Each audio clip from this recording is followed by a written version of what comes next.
김호준입니다. 사법부에서 사법부를 대상으로 하는 국회 국정조사를 스스로 요구하는 전례 없는 목소리가 나오고 있습니다. 법관들의 정치 성향을 분류한 법관 블랙리스트의 존재 여부에 대해 전국 법관 대표회의에서 84%의 법관들이 추가적인 조사에 찬성했음에도 양승태 대법원장이 소불 바로잡자고 소를 죽이겠냐며 추가 조사를 거부했고, 이에 더 이상 사법부 자체 조사만으로는 진실을 밝힐 수 없다고 일선 법관들이 입법부에 이 사안의 진상을 조사해달라고 제안하자는 이야기가 나오게 된 겁니다. 사법부가 문제를 해결할 기회를 사법부의 수장이 거부한 셈이 됐습니다. 이 사태를 지켜보면 그런 생각을 하게 됩니다. 헌법이 보장한 사법부의 독립을 사법부가 법관 블랙리스트로 무너뜨린 이유가 무엇일까? 자체 필요해야 하는 것인가, 아니면 외부의 요청인가? 사법부는 과연 헌법이 보장한 만큼 스스로 독립적인가? 이 질문에 대한 명쾌한 답을 사법부가 내놓아야 할 때가 된 것 같습니다. 모든 생각이었습니다.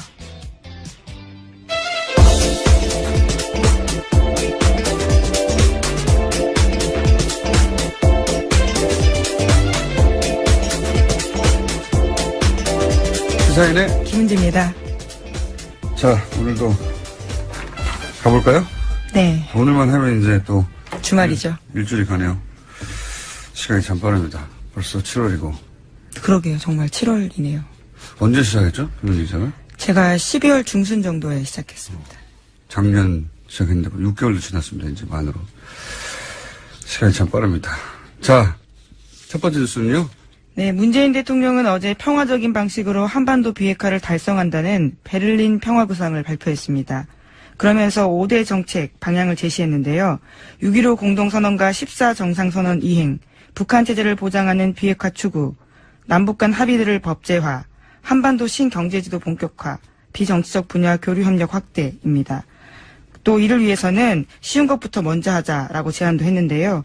오는 10월 4일 이산가족 상봉 및 성묘, 북한의 평창 동계올림픽 참가, 군사분계선의 적대행위 중단, 남북대화 재개를 북한에 제안했습니다.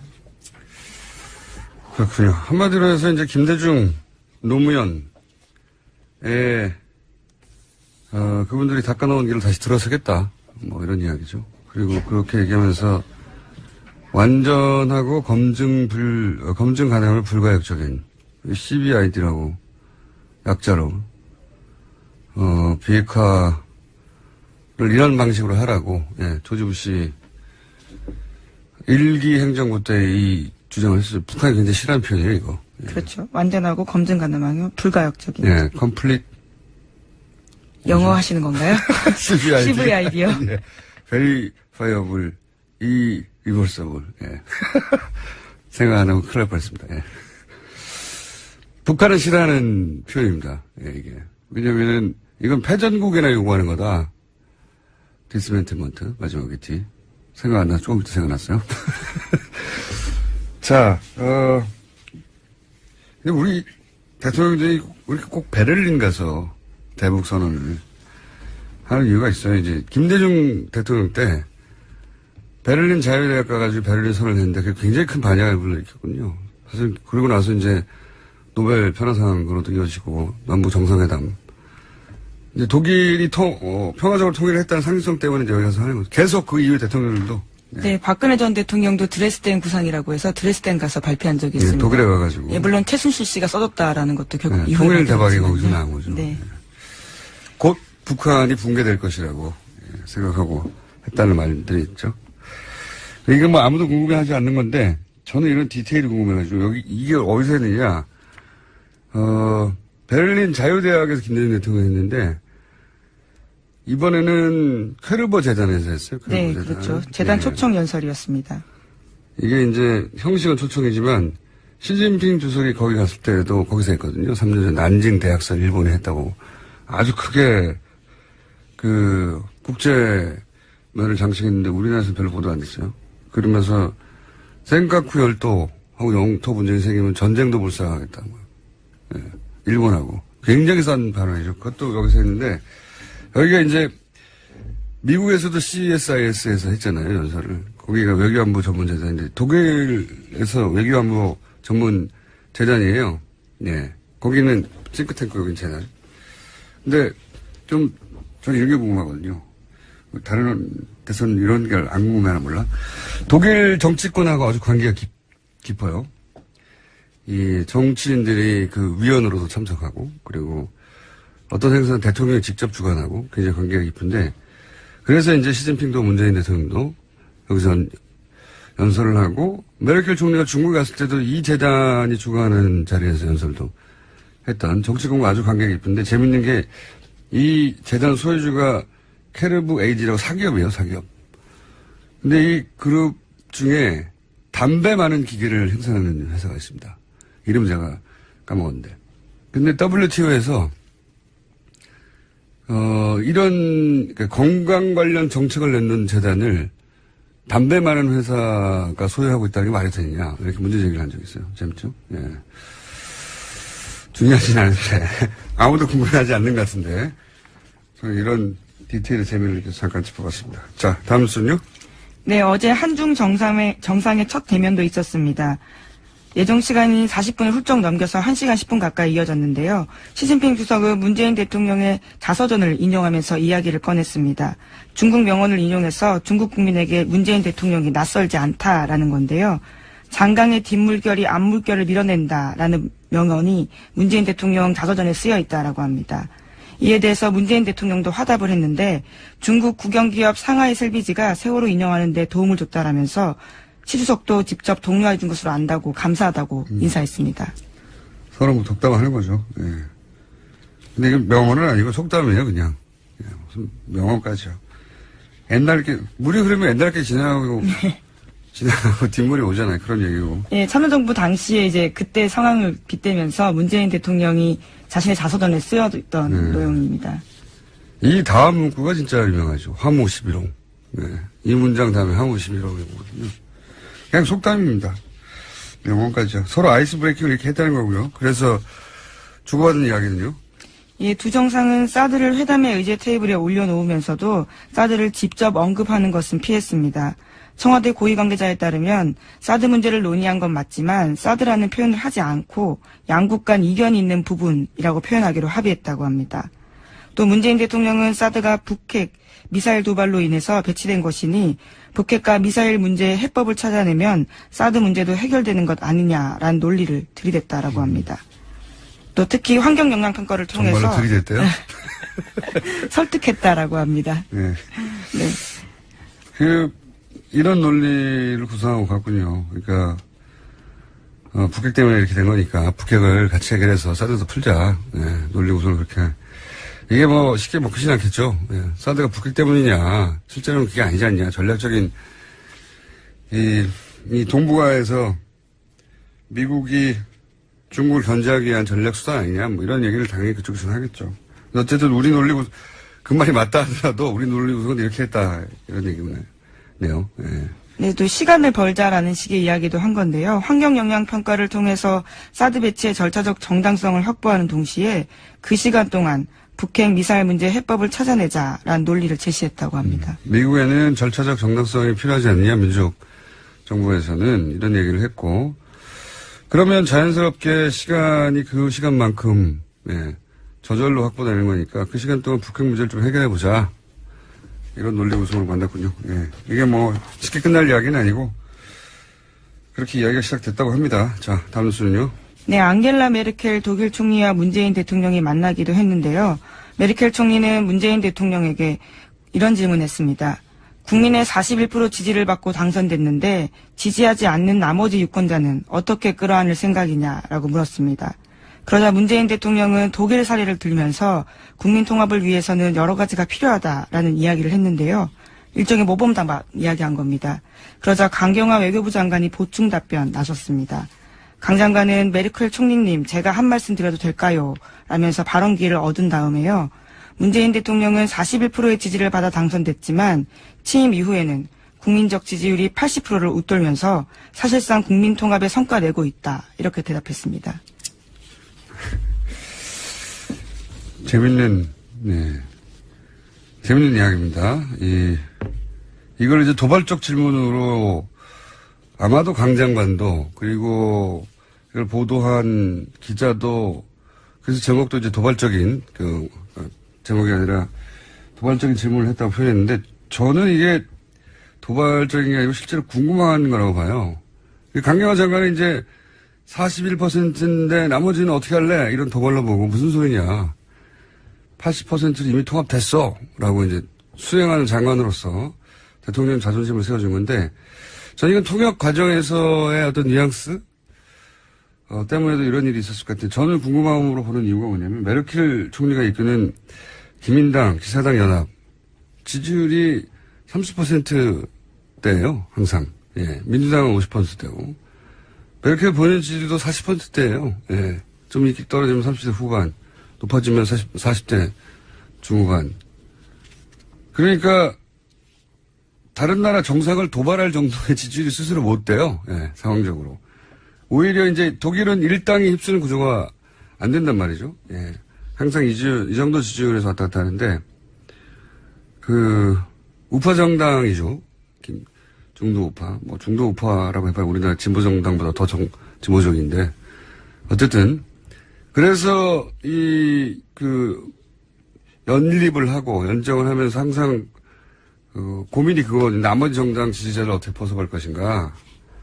항상 고민일 수밖에 없는 정치 구조인데. 그래서 이제 실제로 저는 물어본 거라고 봐요. 예. 당선은 그렇게 했는데 나머지는 어떻게 포섭하냐. 정상 대 정상으로 궁금한 거죠. 예. 저는 그렇게 봅니다. 예. 이거를 도발할 이유가 없다. 도발로 해석했는데 중간에 통역한 분이 이제 그냥 드라이하게 전달하면서 그거를 받아들인 사람 쪽에서 이렇게 받아들인 게 아닐까. 저는 그렇게 생각이 들어서 혹시 나중에 통역한 분에게 그 뉘앙스를 정확히 물어서 나중에 메르켈 총리하고 단독 정상회담을 한다. 그럼 저는 이 주제를 굉장히 재밌어 할 거라고 봅니다. 허심탄회하게. 저는 좀 다르게 봅니다. 도발이 아니고. 저는 그렇게 해석한다는 거요. 그게 맞죠. 앞뒤를 잘 생각해보면. 왔는데 41%인데 나머지 어떻게 할 거야? 도발할 의미가 뭐 있습니까? 자기도 그러니까 안 되는데. 자, 다음 수는요?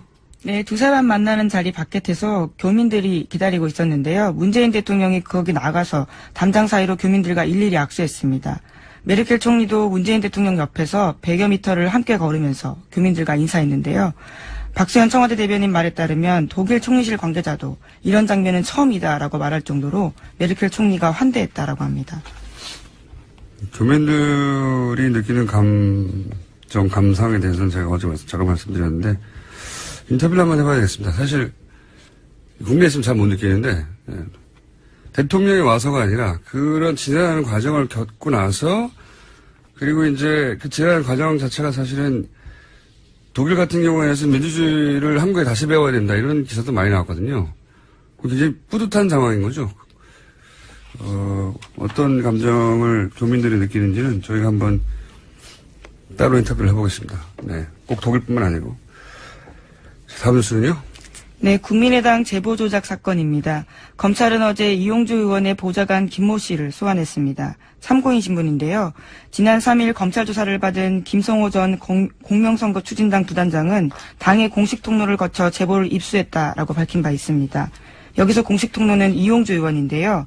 따라서 검찰은 이 의원의 보좌관인 김 씨를 상대로 당시 제보 입수 경위와 또 이외의 절차를 물었다고 합니다. 공식 통로, 공식 라인. 결국 이제 의원급을 소환하려면 그 전에, 보좌관부터 시작해서 모두 다 점점 의원급을 소환할 때가 됐다는 얘기겠죠. 예. 이건 이제 검찰 중간 발표가 있을지 아니면 최종 발표가 있을지 모르겠는데 그 전까지는 제가 보기에는 더 이상의 추정할 수 있는 뉴스가 별로 나올 것 같지는 않습니다. 네. 자, 이제 의원급을 소환할 즈음이 다다랐다는 정도고. 자, 다음 뉴스는요? 네, 어제 추미애 더불어민주당 대표가 국민의당을 비판했습니다. 제보 조작은 단독 범행이라는 조사 결과에 대해서인데요. 꼬리 자르기가 아니라 안철수, 박지원 머리 자르기다라고 지적했습니다. 이에 대해서 국민의당이 발끈했는데요. 막말이다. 국민의당 등에 비수를 꽂는 야비한 행태다라고 반발했습니다. 추 대표가 사퇴할 때까지 국회 일정을 전면 거부하겠다라고도 밝혔는데요.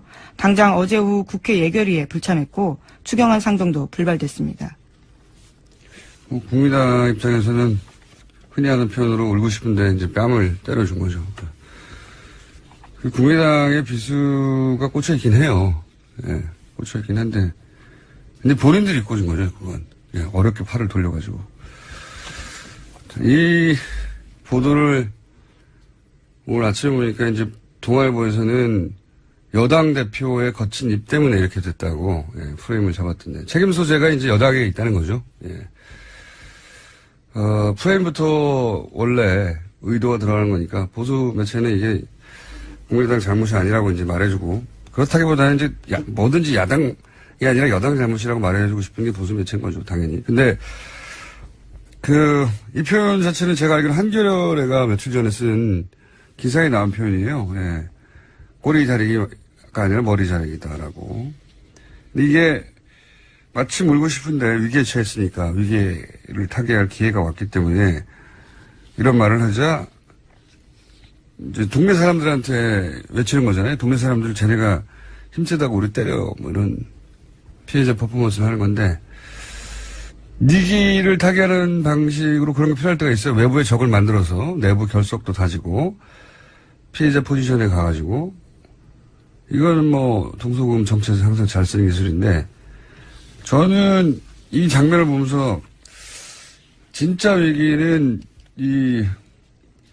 제보 조작 사건이 아니고 그 사건을 돌파해가는 국민의당의 대응 방식이다라고 저는 생각이 드는 게 지금은 그런 종류의 대응으로 돌파할 수 있는 성격이 아니거든요, 이게. 생각해보면 이게 이제 뭐 피해자 포지션, 뭐 약자 포지션, 핍박받는 피해의식, 자기 연민, 뭐, 그 억울함을 주장하는 마음, 이런 대응으로 야당이 돌파할 수 있는 얘기는 힘에 밀리거나 아니면은 부당한 공작으로 당했을 때 쓰는 거지 당내에서 출발하는 위기를 이렇게 돌파하는 게 대중적인 지지를 얻기 힘들어요. 저는 국민의당의 현재 리더십, 현재 대응 방식이 오히려 자체적으로 심각하게, 되돌아봐야 되는 대상이 되는 거다. 왜냐면 이게 멘탈리티의 문제이기도 하거든요. 이 멘탈리티로 여론전이나 나중에 선거에서 이길 수 있을까. 이렇게 대응하면 안 될 것 같은데 계속 이 방식의 대응을 하고 있습니다. 자, 다음 뉴스는요. 네, 국정원 적폐청산 TF가 국정원 댓글 사건 당시 국정원 내부 데이터베이스를 분석하는 작업에 착수했다라고 어제 JTBC가 보도했습니다. 특히 18대 대선을 앞두고 있던 2012년 6월부터 12월까지 회의의 녹음과 녹취가 집중 분석 대상인데요. 당시 검찰은 국정원이 이미 제출한 자료만 받았습니다. 이 중에서는 원세훈 전 원장 녹취록은 2012년 5월분까지만 있었는데요. 2012년 5월 이전 녹취 중에서도 눈에 띄는 부분들이 있습니다.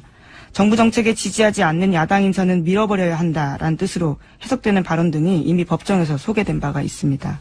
근데 이거는 뭐 대선 6개월 전까지고 대선 6개월 이내에는 험악한 이야기들 오갔겠죠. 네, 공직선거법 위반 걸리지 않기 위해서 딱 그 기간만 빼고 준 것으로 보입니다. 제목 하나 정도 읽을 수 있을 것 같습니다. 네, 어제 이재용 부회장의 재판이 있었는데요. 여기서도 안종범 전 수석의 수첩이 쟁점이 됐습니다. 그 내용은 저희가 바로 이어서 저희 이정렬 전 판사님하고 얘기를 나눌 것이고 네. 제가 오늘 아침 눈에 띄는 기사는 종원진 의원이 보수신당 창당한다고. 네, 변희재 정의용 씨도 합류한다고 합니다. 정치 뉴스인데 연예 뉴스의 느낌이 나요. 네. 여기까지 하겠습니다. 시사인의 김은지였습니다. 감사합니다. 박근혜 전 대통령과 이재용 삼성 부회장의 뇌물죄 핵심 증거 중에 하나로 안종범 수척이 재판부에 의해 직접 증거로는 인정할 수 없다고 어제 공판에서 정해졌죠. 자, 이 사안을 어떻게 이해해야 하는지 이정렬 전 부장판사 연결해서 이야기 나눠보겠습니다. 안녕하세요, 판사님. 네, 안녕하세요. 이게 이제 법률 용어다 보니까 네. 그리고 이 기사를 굉장히 많은 기사가 커버가 됐는데 이 기사를 쓰는 기자의 단어 선택에 따라서 확 달라집니다. 지금 이제 야 이거 증거로 이제 채택이 안 됐으니까 큰일 났네 하는 쪽과 그렇죠. 굉장히 드라이하게 정황 증거로 채택이 됐다 하는 정도의 네. 이게 무슨 말이야 해석이 안 되는 기사. 근데 이제 국민들이 이재용 삼성 부회장 같은 경우에는 막강한 변호인단이 명백한 것도 자꾸 명백한 것이 아닌 것이냐 그렇게 해 나가고 있다는 그런 이미지가 있기 때문에 걱정을 하는 거죠 지금. 네, 그렇죠. 네, 그런 걱정인 상황입니다. 그래서 네. 우선 이 정황 증거로만 채택이 됐다는 게 무슨 의미인지를 좀 설명해 주십시오. 일단 정황 증거는 간접 증거의 일종인데요. 말씀하신 대로 이 법률 용어라 최대한 하여튼 좀 쉽게 좀 얘기해 보겠습니다. 아주 자세히 알고 싶지는 않고 그냥 그런 거구나. 예. 예. 그러니까 이제 직접 증거의 반대죠. 간접 증거는. 직접 증거는 말 그대로 이제 직접적으로 그 혐의 사실을 인정할 수 있는 증거고 간접 증거는 직접적인 건 아니지만 간접적인 뭐 이런 건데 예를 들어 이런 겁니다. 뭐 그건 너무 뻔한. 네. 그렇죠. 그러니까 예를 들어서 뇌물. 이제 뇌물죄다 하면 이제 돈 준 사람이 나 줬어 이렇게 얘기하는 경우. 그렇죠. 그 직접 증거죠. 예. 그다음에 이제 받은 사람이 받았다고 자백하는 경우. 그 직접 증거죠. 당사자들이 직접 말할 경우. 예. 예, 그렇죠. 그런데 이제 간접 증거는 뭐 예를 들어서 뇌물을 현금으로 줬는데 그 뇌물을 줬다는 일시 부분에 뭐 1시간 전쯤에 금융기관에서 뇌물 액수랑 같은 돈이 인출됐다는 금융자료. 이건 이제 직접 증거는 아니죠. 그것만 가지고 뇌물을 줬다고 할 수는 없지만. 돈만 나온 거니까 그거는. 예. 그렇죠. 예, 뭐 살인 같으면 뭐 살인자의 지문이 찍힌 칼 뭐 이런 건 직접 증거지만 뭐 살인 현장 부근에서 배회했다는 뭐 CCTV 영상 이런 거는 간접 증거가 되는 거죠. 그렇군요. 예, 그런 이해했습니다. 예. 이해했는데, 그러면은 이제 지금 재판부가 이 종범실록이라고 우리가 부르는 그 안정범 전 수석의 수첩을, 간접 증거로 채택했다는 것은 어떤 의미입니까? 정황 증거로 채택했다는 것은 법률적으로 어떤 의미입니까? 일단 그 내용을 볼 필요가 있는데요. 지금 종범실록이라고 하셨으니까 그렇게 명칭을 하면. 예. 거기에 기재된 내용은 뭐냐면 안종범 전 수석이 박근혜 피고인한테서 전화라든가 뭐 회의 시간에 얘기한 것을 적었다는 거잖아요. 그렇죠. 그럼 엄밀하게 말하면 이거는 이제 안종범 전 수석이 쓰기는 했지만 안종범의 진술 내용이 아니고 박근혜 피고인의 진술 내용인 거죠. 그러니까요. 제가 말하고 싶은 건 그 대목인데. 그렇죠. 그러면은 박근혜 피고인의 진술 내용이니까 이거는 이제 형사소송법상 어떤 효력을 가지냐면 어떤 사람의 진술 내용이 기재된 문서는 그 진술을 한 사람이 이거 내가 한 진술이 맞다 라고 법정에서 그렇게 선서하고 증언을 해야 이 증거 능력이 있고 효력이 있어요. 그러니까 지금 이 안종범 그 전 수석 안종범 피고인의 수첩 이 종범실록은 엄밀하게 말하면 다시 말씀드리지만 안종범의 진술 내용이 아니고 박근혜 피고인의 진술 내용이기 때문에 그걸 받아 적은 거 아닙니까? 그렇죠. 그렇죠. 그러니까 박근혜 피고인이 나와서 사실 증언을 해야 되는 거예요. 이거는 내가 말한 말을 받아 적은 게 맞다. 그렇죠. 내가 이렇게 말한 사실이 있다. 예, 그러니까 이 부분에 관해서는 사실 엄밀하게 말하면은 이게 증거가 될 수 있는 상태는 아닌 거죠. 아직은. 예, 그런데 이게 이제 주의 있게 봐야 될 부분은 뭐냐면 사실 이게 증거가 된다 안 된다라는 문제를 이제 증거 능력의 문제라고 하는데 증거 능력이 있어야만 증거로 채택을 할 수 있거든요. 네네. 예, 근데 그 증거 채택은 언제 하냐면 재판 진행 과정에서 해요. 중간에. 이거 채택한다, 안 한다, 이거 증거 능력이 없으니까 채택 못 한다, 뭐 이런 식으로. 그런데 이제 우리가 알고 있는 그 증거로서의 가치, 이거는 이제 증명력이라고 하는데, 증거 능력이 아니고, 엄밀하게 말하면 증거 능력은 증거가 될 수 있는 가치 뭐 이런 걸 말하고, 증명력은 얼마나 믿을 수 있냐, 이 증거를. 그러니까 뭐, 이번 사건 같으면은, 이 종범실록 가지고 뇌물 수수했다는 공소사실을 인정할 수 있다, 없다, 이런 얘기인 거죠. 그러니까 증거 능력이라는 말은 오히려 증거 자격이고, 예. 실제로 우리가 이제 일상적으로 그게 증거를 믿을 만한 그런 증거 능력을 갖췄나 할 때는 이걸 증명력이라고 하는 거군요. 예. 그렇죠. 예. 신빙성 있는 증거, 증명력이라고 하는데, 이 증명력은, 용어를 잘못 만드셨네. 법률가들이. 예. 이게. 어쨌든. 일본 거에서 온 거라. 하여튼, 네. 그래서 이 증명력은 어떻게 판단을 하냐면, 가치를 부여하냐면, 이 재판 진행 중에 하는 게 아니고요. 변론 종결하고 심리 종결하고 나서, 이제, 모든 것을 증거를 종합해가지고 판단해서 판결문에 나오는 겁니다. 그러면 제가 이해한 대로 좀 정리해 볼게요. 지금은 박근혜 전 대통령이 내가 한 말이라고 하지 않았기 때문에 아직은 증거 능력, 증거로서의 자격을 갖추지 못한 상태고. 그렇죠. 이것이 믿을만하냐, 믿을만하지 않냐는 재판을 해보고 결정한다. 그렇죠.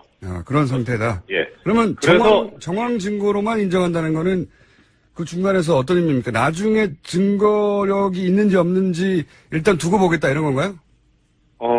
그렇죠. 그거는 유보합니다. 어느 재판이나 그렇고요. 만약에 이게 법정에서 이거 증명력이 있네요라고 하는 순간 그 재판은 더 할 필요가 없어지는 재판이 되잖아요. 그렇죠.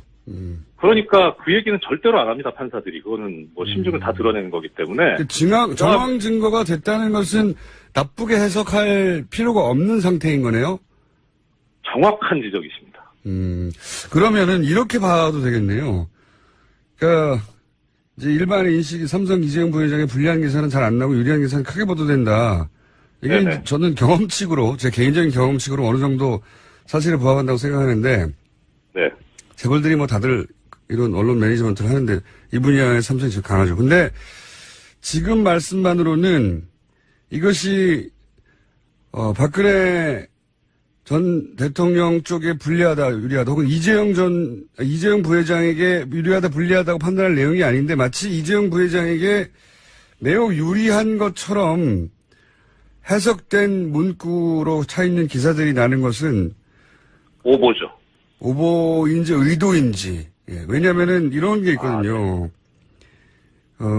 지금은 이제 이재용 부회장 측에 유리한 것처럼 그것이 주류 해석인 것처럼 기사들 제목이 달리기도 하는데 이런 게 이제 하나의 여론도 만들어내거든요. 이재용 부회장이 설사 아주 나중에 낮은 처벌을 받더라도 사람들에게 그럴만했네라고 하는 이런 수긍을 미리 만들어내는 그런, 네, 그렇죠. 그런 정교한 PR 작업 같은 게 있는 건데 그런 대목의 의심을 좀 해봐야 되는. 그 판사님이 말씀하실 내용은 아닌데, 예. 판사님 말씀으로는 이게 특검에게 불리한 기사가 아니라는 거죠, 한마디로. 불리하지도 않고 유리하지도 않은 거죠. 원래부터 이 종범실록 자체는 박근혜 피고인에 대한 재판에서는 의미가 있을 수 있어요. 이게 증거 능력이 부여됐다 안 됐다가. 예. 근데 이재용 피고인에 대한 재판에서는 이게 이재용 피고인의 진술 내용을 기재한 문서가 아니거든요. 그렇죠.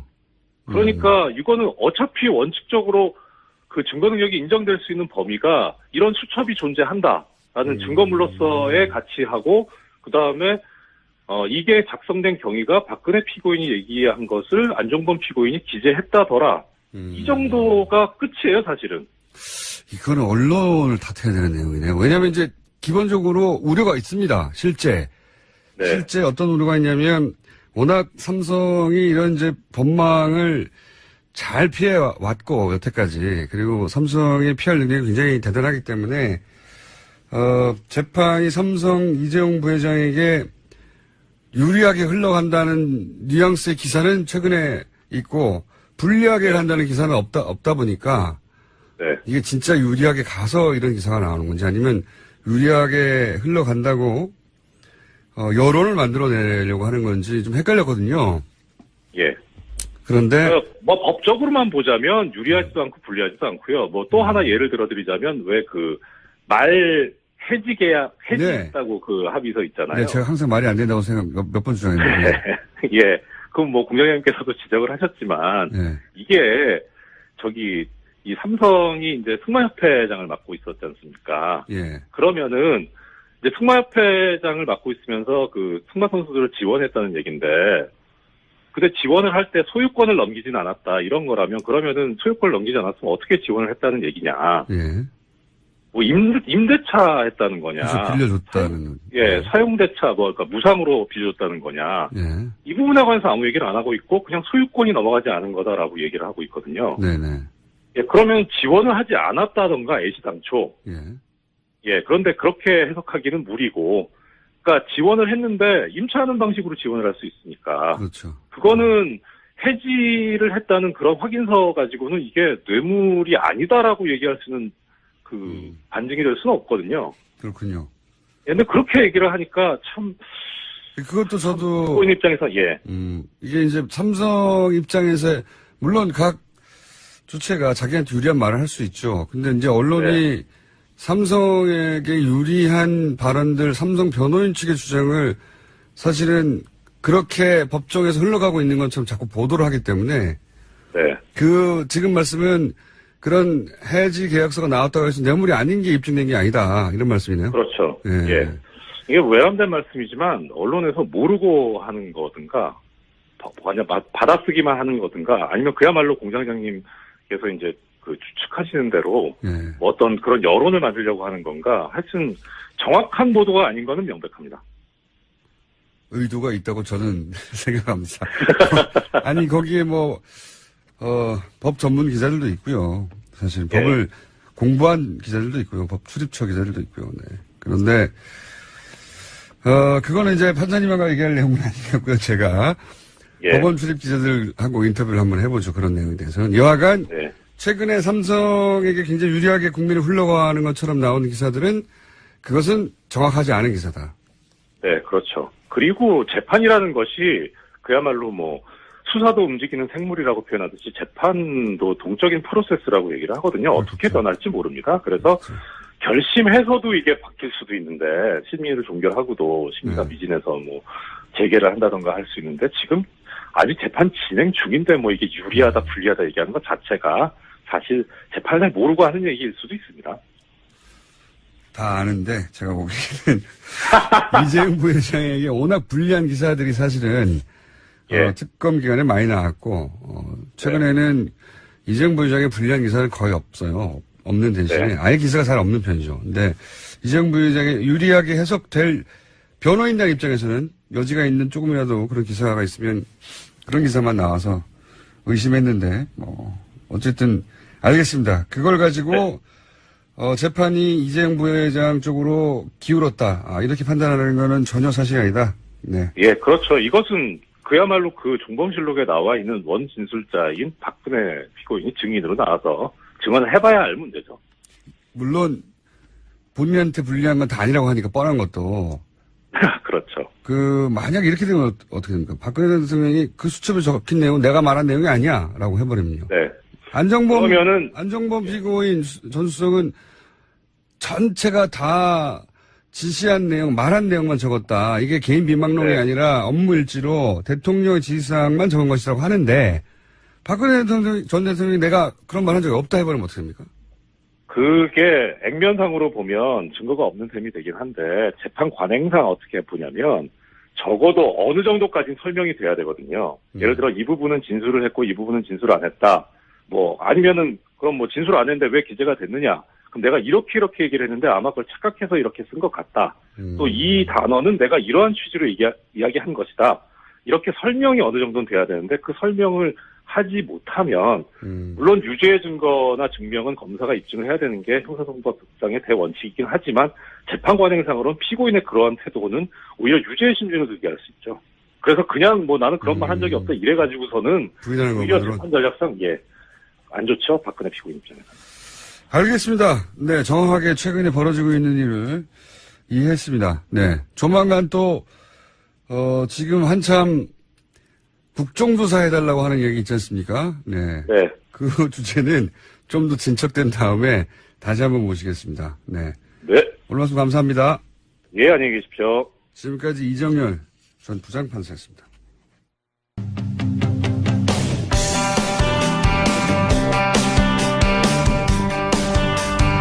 자, 어제 문재인 대통령이 신베를린 구상이라는 걸 내놨습니다. 이게 어떤 의미가 있는지 전문가 한번 짚어보겠습니다. 인제대 통일학부 진희관 교수님 연결됐습니다. 안녕하십니까?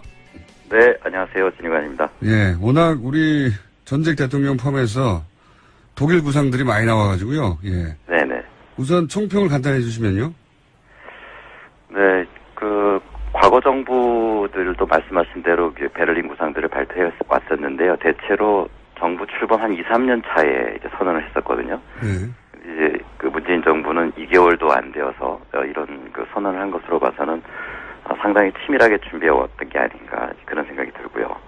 그 다음에 최근에 이제 한미 정상회담이 있었지 않습니까? 네. 이제 남북 문제를 한국이 주도해 나가야겠다는 걸 이제 공동선언에도 포함을 시켰는데 이러한 어떤 국제 환경적인 측면에서도 우리 한국이 해야 될 그런 역할들이 좀 어느 정도 인정되는 시점에서 나온 이제 그런 문제라고 보여집니다.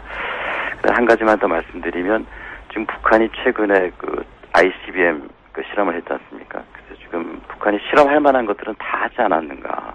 무슨 이야기냐면 이제는 어떤 그 출구를 찾아야 되는 그런 시점에 놓여 있다. 그렇게 본다면 시기적으로는 매우 적절했다 이런 생각이 듭니다. 자, 총평은 뭐 긍정적으로 평가하셨는데 좀 구체적으로 김대중 전 대통령의 베를린 선언이 사실 독일에서 네. 우리 대통령들이 뭐 아마도 평화적으로 통일됐기 때문에 상징적인 의미에서 거기 가서 자꾸 하는 거겠죠. 근데 김대중 전 대통령의 이제 베를린 선언 혹은 뭐 노무현 전 대통령의 대북 정책 이런 것과는 어떻게 같고 어떻게 다릅니까?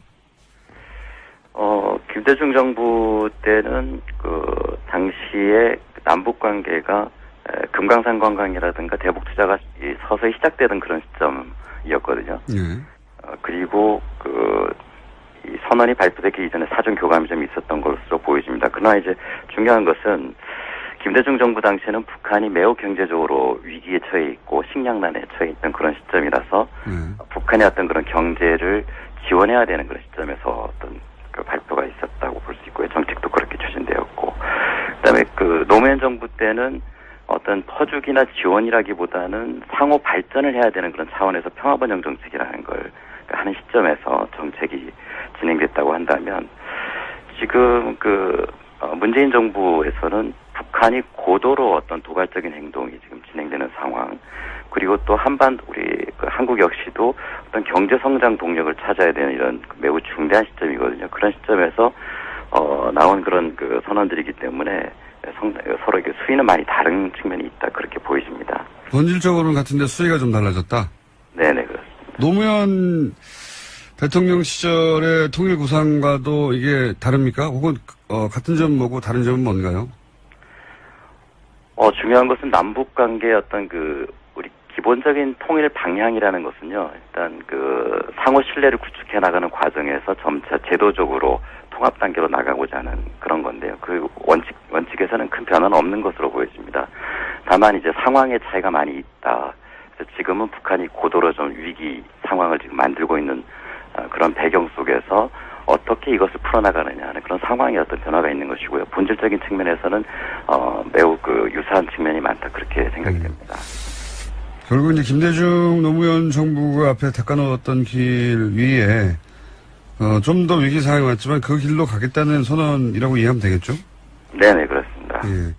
그렇다면 이제 최근 10년 사이에 이명박 정부의 베를린 그리고 드레스덴 역시 마찬가지로 독일에서 있었는데 이들 선언과는 어떤 차이가 있습니까? 네, 아까도 모두에 말씀드렸습니다만 어떤 북한의 어떤 제안을 하거나 선언을 발표할 때는 그의 어떤 마땅한 환경을 만들어 놓고 이제 전개가 돼야 되는데요. 이명박 정부 때나 박근혜 정부 때는 그러지 못한 측면이 있는 것 같습니다. 특히 2011년에 나왔던 이명박 대통령의 베를린 제안을 보면은 이게 천안함 연평도 사건 바로 이후거든요. 그래서 전제가 뭐였냐면 천안함 연평도 사태에 대해서 사과를 한다면 김정일 위원장을 우리 당시 해관보 정상회의가 서울에서 열렸는데 여기 초청하겠다는 그런 내용이었습니다. 근데 이제 북한이 여기에 대해서 사과를 하지 않고 오히려 반발을 하는 상황에서 이런 제안을 했을 경우에 실현되기 매우 어렵다는 측면이 있고요. 그리고 또 한 가지는 북한하고 사전 교감이 전혀 없었고요. 베를린 제안하는 당시에 거의 동시간대에 베이징에서 비공식 접촉이 있었거든요. 그때 돈을 트렁크에 넣어줬더니 그것 때문에 아주 심각한 문제가 발생. 돈을 뿌리치고 가가지고 아주 크게. 예. 결국 북한이 녹취를 공개했다고까지 협박을 하는 그런 상황. 기억나네요. 예. 네. 베를린에서는 이런 제안을 하고 베이징에서는 북한과 비공식 접촉을 해서 천안함을 당신들이 한 것이라고 네. 해달라고 돈을 줬는데 그걸 거부하고 북한이 그걸 공개해버렸죠. 천안함이 갑자기 생각이 나네요. 공식적으로 확인되진 않습니다만 어쨌든 네, 언론에 그렇게 보도가 됐었어요. 해프닝이 있었습니다. 네, 언론에 그렇게 보도가 됐고 북한이 그렇게 주장을 했었죠. 예. 네, 그리고 박근혜 정부는 어떠한 접촉도 없이 이제 드레스된 선언이라는 게 이루어졌는데요. 근데 그 박근혜 정부의 기본 원칙이라고 해야 될까요? 그 비공식 접촉을 안 한다는 게 원칙이었거든요. 근데 공식 접촉이 없는데 비공식 접촉도 안 하면서 어떻게 그걸 그 공식으로 이어질 수 있는지는 참 의문입니다만 전혀 어떤 사전 교감 없이 선언이 이루어졌기 때문에 실현 가능성은 매우 낮았다. 그렇게. 그러면 지금 교수님은 지금 뭐 이번 선언에서 그 성묘 같은 이야기도 나왔지 않습니까? 우리 성묘하게 하자, 남북이. 그런 얘기는 어느 정도의 사전 교감이 있었다고 보십니까? 이번 선언은? 확인하실 수는 없겠지만. 예, 뭐 확인할 방법은 없는데요. 네. 다만 이제 과거의 전례를 볼 때, 그 김대중 노무현 시절의 전례를 볼 때. 뭐 전례로 볼 때 김대중 정부 때도 이미 그 2000년 남북 정상회담이 만들어지기 전에 뭐 4개월 전부터 어떤 준비된 움직임들이 있었다는 게 이제 나중에 자서전이라든가 이런 걸 통해서 확인이 되는 것이고요. 그리고 최근에도 문재인 정부 출범 이후에 약 30여 개 단체의 대북 접촉이 승인이 됐지 않습니까? 자, 이 말씀을 왜 드리냐면, 많이 그 남북 관계가 좀 중단된 상태 속에서도 면면이 그 북한과 채널을 이어나가 온 단체들이 있습니다. 그 민간 단체들이. 이런 여러 가지 채널들을 통해서 북한에게 의사타진을 했을 가능성도 상당히 있지 않을까. 그런 노력 없이 이런, 일방적인 선언을 한다는 것은 사실 좀 의미가 많이 적어지기 때문에 그런 노력을 하지 않았을까라는 그런 이제 추측을 해볼 수 있을 것 같습니다. 평상시에 문재인 대통령의 성격으로 보자면, 예, 준비가 되지 않은 일을 나서는 스타일은 아니시기 때문에 그런 추정도 가능하겠네요. 예. 네, 그리고 뭐 이미 그 문 대통령의 구상은 2년 전에 민주당 대표 시절에 그 구상을 발표한 적이 있지 않습니까? 그 2015년도에. 그 당시에 구상에도 뭐라고 얘기했냐면 공식, 비공식 대화건 어떤 대화건 북한하고 해야 된다라는 걸 이제 강조했거든요. 그것은 남북 관계를 풀어나가는 데 있어서 굉장히 중요한 어떤 방식이 될 것이다라고 보여지고 그렇게 본다면 아마 비공식적인 접촉을 하려는 노력을 하지 않으셨을까 이제 그런 판단이 좀 됩니다. 알겠습니다. 한 두 가지 정도, 뭐 지금 이야기들은 교수님이 과거의 경험 혹은 과거 정권의 데이터를 기반으로 한 추정이 될 수밖에 없으니까 정부 당국이 사실 정부 당국이 나와도 비공식 접촉했다고 인정하지 않겠죠. 예. 네네. 예, 기억은 여기까지 하고요. 네. 이건 어떻게 보십니까? 중국하고가 굉장히 중요하지 않습니까? 이 문제를 푸는데. 네. 중국이 이 대북 문제를 문재인 정부가 어떻게 풀어갈 거라고 전망하십니까? 중국은 사실 사드는 배치할 수 없다고 아예 시진핑 주석이 직접 언급하는 정도로 강경하게 나오거든요. 네네. 이 문제는 어떻게 보십니까? 그 대통령께서도 그 기자회견을 통해서 말씀했습니다만 어제 시진핑 주석과의 그 면담이 있었지 않습니까? 네. 긴 시간은 아니었습니다만 사드 문제를 제외한 모든 문제에 대해서 서로 이제 동감을 했다. 네. 사드만 제외하고, 예. 사드 문제를 제외하고는 전부 공감했다는 얘기인데요. 사드 문제는 남북 문제의 어떤 장애물은 분명히 아니다 이렇게 생각이 되고요. 그리고 어쨌든 한반도에서 남북 관계가 개선이 되면 될수록 미국의 영향력은 어떤 물리적인 영향력은 감소할 수밖에 없지 않겠습니까? 그렇게 본다면 중국에서는 남북관계 개선이 어떤 반대해야 되거나 그럴 입장은 아니다. 그렇게 생각이 됩니다. 사드는 본질적으로는 중미 문제죠. 중국과 미국의 알력 문제인데 그래서 중국도 한국이 니네가 왜 이 문제에 끼어드냐 사드로 이렇게 인식하는 걸로 저도 알고 있는데 한 가지만 더 여쭤보겠습니다. 전반적으로는 총평만 듣는 시간이기 때문에 러시아가 왜 이걸 중거리 탄도미사일이라고 하죠? 미국은 탄도미사일이라고 이제 사실상 규정을 했는데 러시아는 왜 이걸 북한의 ICBM이 아니라 중거리 미사일이라고. 네. 러시아가 기술력이 떨어지지 않지 않습니까? 이런 걸 탐지하는데 왜 그랬을까요? 글쎄 저도 구사적인 측면에서 얘기하기는 참 어려운 측면이 있는데요. 네. 외교적인 측면에서 혹은 전략적인 측면에서. 예, 지금 사실 중거리냐 ICBM이냐가 꼭 중요한지는 모르겠습니다. 왜냐하면 북한은 이번에 ICBM이라고 주장하고 있고요. 예. 고도가 2,800km 넘었다고 얘기를 하고 있는데 지난 5월 달에 발사한 화성 12형이 이미 고도가 2,000km가 넘었지 않습니까? 예. 그리고 지난 3월 18일 날 실험한 그 백두산 계열의 그 로켓 엔진, 이걸 가지고 북한은 3.18 혁명이라고 얘기를 했는데, 그 이야기는 뭐냐면 이제 ICBM 그 발사체가 완성됐다라는 그런 의미였거든요. 그러니까 이게 지금 서로 ICBM이 좀 뭉쳐도 곧 도달할 거기 때문에 중거리냐 ICBM이냐 구분하는 건 큰 의미가 없다, 이렇게 생각하시는 겁니까? 네네, 그렇죠. 그 이번에 그 화성 14형 같은 경우에는 5월 달의 발사체보다도 2단계가 훨씬 더 길어졌거든요. 그 이야기는 지난 그 5월 달 발사체가 이미 6,000km 내외를 그 비행할 수 있다라고 그렇게 판단이 되고 있다면, 이번 발사체는 훨씬 멀리 갈 것이다. 그렇게 본다면 뭐, ICBM으로 봐야 되지 않느냐. 그렇게 보여지는데요. 러시아의 의도는 참 좀 의문입니다. 알겠습니다. 오늘 말씀 여기까지 듣고요. 네. 이 문제는 여러 전문가 동시에 모시고 저희가 자리를 따라 한번 마련하겠습니다. 오늘 말씀 감사합니다. 네, 감사합니다.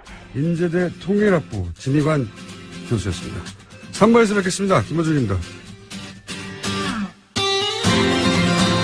네, 저희가 시작해서 뜨거운 반응이 있었습니다. 최순실과 은닉재산, 불법 축제재산 추적 프로젝트, 돈을 보여다오, 쇼미더머니. 은닉재산 프로파일러라고 저희가 새로운 직업을 만들었습니다. 안한구 전 대구지방국세청장 나오셨습니다. 안녕하십니까? 예, 안녕하세요. 자, 지난 시간 방송하고 나서, 물론 지난 시간에는 이제 뭐 요약 정도, 앞으로 뭘 할 건지였는데, 혹시 주변에서 방송을 들으신 분들이 뭐라고 안 하시던가요? 뭐, 잠이 온다고 그러긴 한데, 제가 할 수 있는 최대한을 한 것입니다. 네, 그 부분은 저희가 아무리 생각해도 그 평생의 어떤 말투인데 그것이 바뀌지 않을 것 같아가지고 저희가 그냥 효과음을 준비했습니다. 네. 그래요? 원래 방송하신 분들 중에 강조할 부분에서 목소리가 올라간다든가 뭐 깜짝 놀란다든가 뭐 여러 가지 리액션으로 이제 그 표시를 하시는데 원장님은 그게 잘 안 된다고 싶어서 저희가 이 부분이 놀라운 부분이다. 그러면 저희 제작진이 갑자기 천둥 소리를 내보내는다든가 효과음으로 처리할 테니 그냥 평상시 목소리로 쭉 하시면 됩니다. 자, 오늘은 이제 지난주에 예고했던 여러 가지 꼭지 중에 첫 번째 순서입니다. 왜 하필 독일이냐? 지금 보면 거의 대부분 일들이 독일에서 일어났어요. 그죠? 예. 그렇습니다. 예. 지금, 거기 관련된 사람들도 독일. 그리고 미얀마 대사처럼, 연줄로 본인이 인사청탁을 한 사람도 독일에서. 많습니다, 독일. 재산도 독일. 본인이 딸과 함께, 가가지고 이제 마을 어쩌고저쩌고 다 독일. 독일이에요. 왜 독일입니까? 이거를 안민석 의원은 순실공화국이라고 독일을 표현하고 있죠. 소공화국 정도 되나요? 네. 네. 그래서 실제로 가보니까 이 모든 그 환경이 최순실 씨가 움직일 수 있는 여건을 다 갖추고 있었어요. 상당히 독일이? 오랫동안 거기에 머물렀고 그 인맥도 거기에서 다 형성이 되어가지고. 독일 간지가 벌써 20년도 넘었으니까요. 그렇습니다. 예. 일도 오래됐다. 첫 번째. 예. 인맥도 거기 있다. 그리고 독일의 시스템이 그렇게 하는데 유리한 점이 또 있습니까? 그렇습니다. 독일에 있는 그 유한회사 제도가 있는데요. 유한회사. 그게 게엠베아라고 해서 다른 그 일반적인 페이퍼 컴퍼니와는 좀 종류가 다른데 위장회사 정도라고 해야 되겠죠. 보통 페이퍼 컴퍼니는 이제 조세 피난처에서 껍데기밖에 없는 가짜 회사를 세우는 거지 않습니까? 그렇습니다. 네. 대부분 그 페이퍼 컴퍼니라고 하면은 세금을 안 내기 위해서 세율이 아주 낮은 곳 조세 피난처라고 하죠. 그런 곳을 가든가 아니면은 금융 계좌를 숨기기 위해서 1인 1주주의 그 페이퍼 컴퍼니를 만들어서 1달러짜리 주식 하나를 가지고 페이퍼 컴퍼니를 그러니까 서류상으로만 존재한다고 해서 페이퍼 컴퍼니죠. 그렇습니다. 그렇게 해서 금융 계좌를 숨기려고 하는 경우가 많은데 독일의 경우에는 그런 금융 계좌를 숨기기에는 적당하지 않은 곳입니다. 그런 페이퍼 컴퍼니는 없고 또 조세율도 낮은 곳이 아니고요. 그런데 왜 그럼 독일일까? 왜 독일이냐? 독일은 최순실 씨가 오랫동안 독일을 가서 탐문도 했는 것 같고요. 거기다 부동산이 이제 독일은 우리나라처럼 이 국가 규제가 그렇게 강하지 않습니다. 부동산에 관해서는? 네. 그래서 저희들 같은 경우는 좁은 땅에서 많은 사람들이 부동산에 대한 그 애착이 강하지 않습니까? 그렇죠. 그래서 뭐 투기 억제세가 만들어졌다가 지금은 양도소득세로 바뀌기도 하고 네. 해서 우리는 자주 투기에 대한 그 규제를 하고 있죠. 그 첫 번째 대상이 부동산이니까요, 우리나라에서는. 그렇죠. 예. 그런데 독일의 경우에는 비교적 예. 부동산에 대한 그 선호도가 조금 떨어져 있었던 상태고요. 그 점을 아마 최순실 씨가 노렸던 것이 아닌가. 그러면 그렇게 세운 회사들은 페이퍼 컴퍼니라고 우리나라에서는 보도를 했지만 실제로는 위장 회사다. 그러니까 지면에만 존재하는 그러니까 서류로만 존재하는 종이 회사가 아니라 실제로 뭔가 존재하는 거군요. 그렇습니다.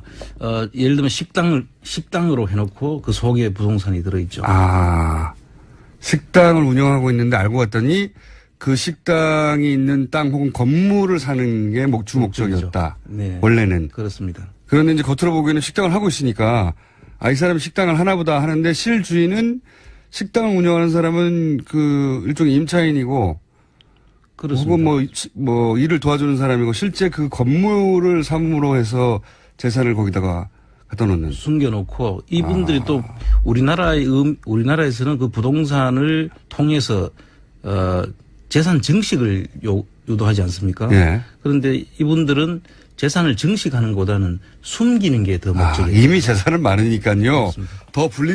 독일에서 더 불린다기보다는 내 것이 아닌 것처럼 숨겨놓는 것이다. 그렇게 그런 보시면 정도로. 맞습니다. 자, 효과가 하나 나와야 됩니다, 이거.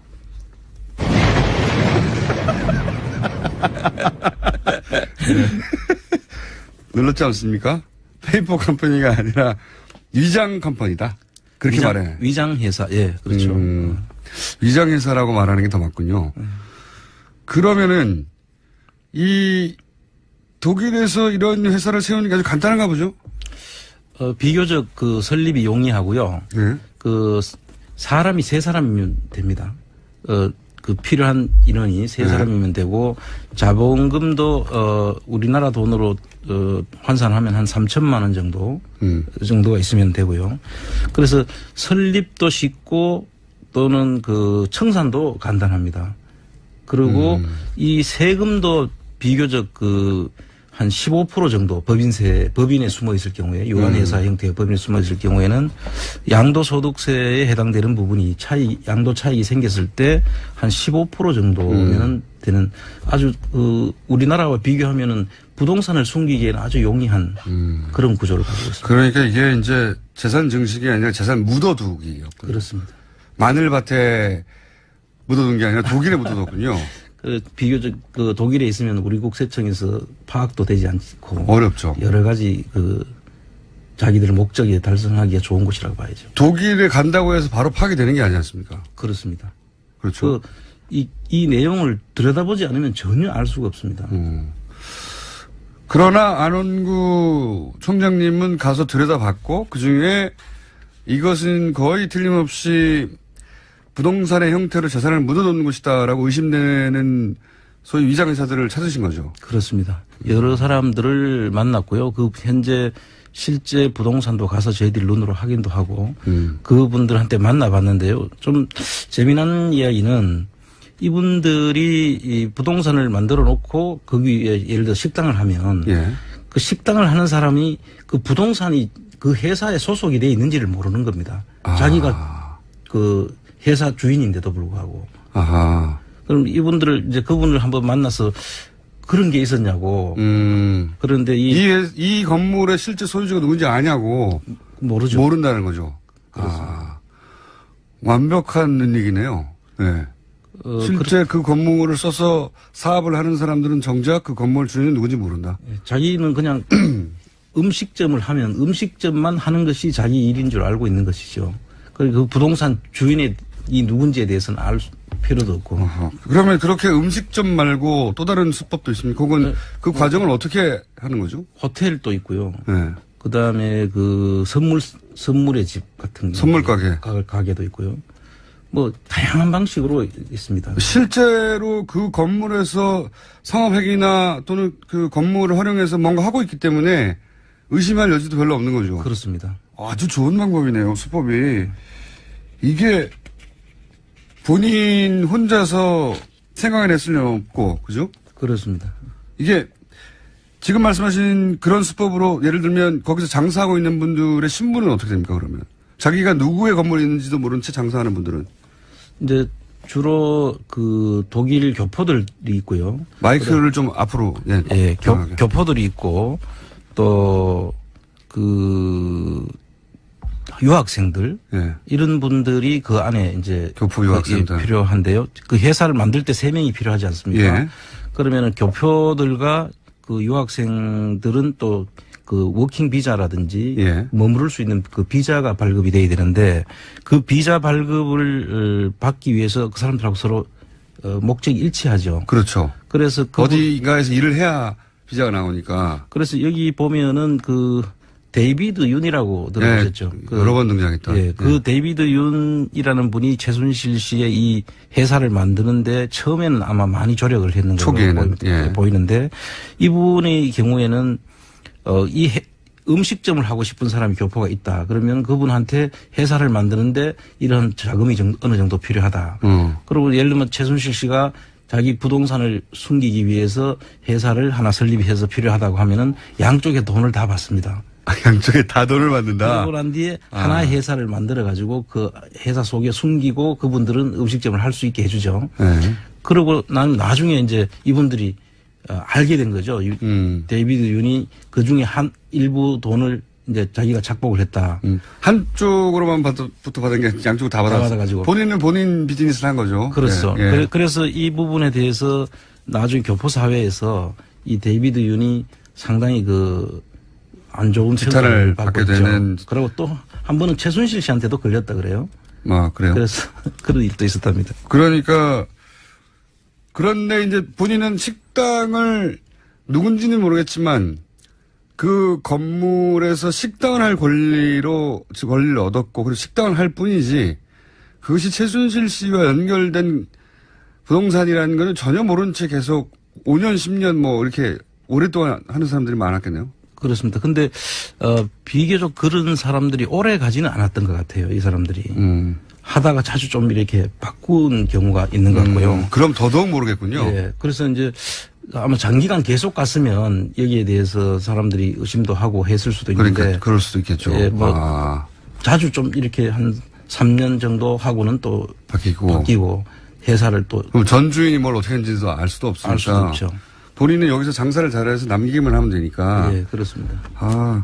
영리한 방식이에요. 그래서 현재 안 청장님이 파악한 이런 독일식 페이퍼 컴퍼니, 그러니까 위장 회사의 숫자는 현재까지 파악하기는 어느 정도입니까? 네, 이제 그 전부 다가 이런 위장 그 회사 형태만은 아니고요. 이제 자금 세탁 링이라고 지버스라고 보통 이야기를 하는데 그 경우에는 이제 자금 세탁 링이 뭡니까?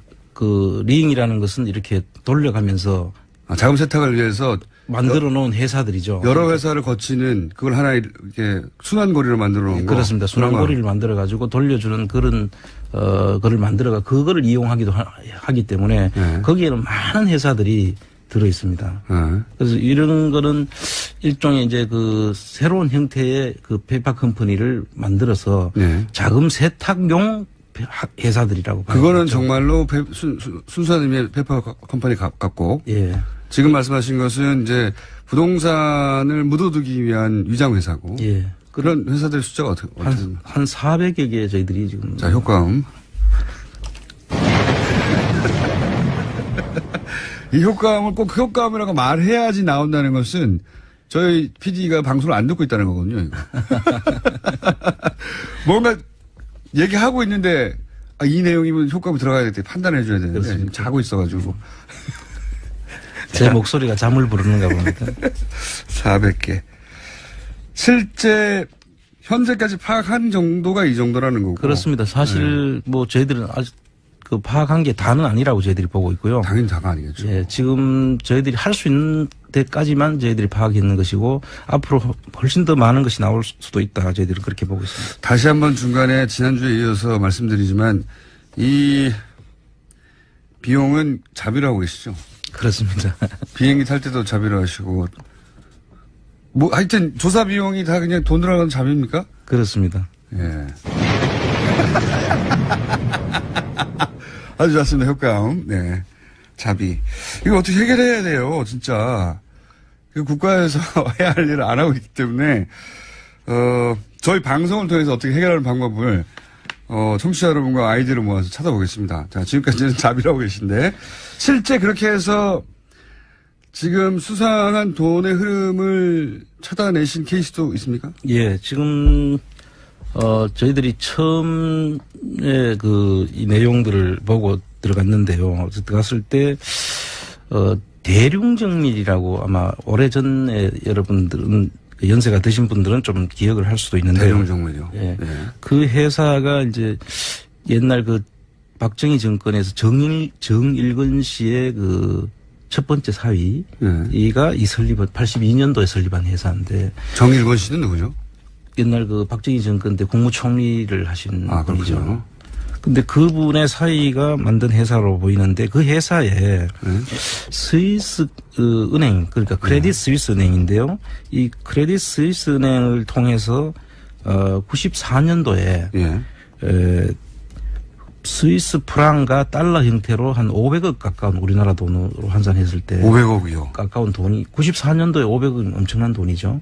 지금 돈 환산하면 얼마나 될까요? 지금 그러니까 지금 환산을 안 해봤는데 엄청난 돈이겠죠. 엄청난 돈.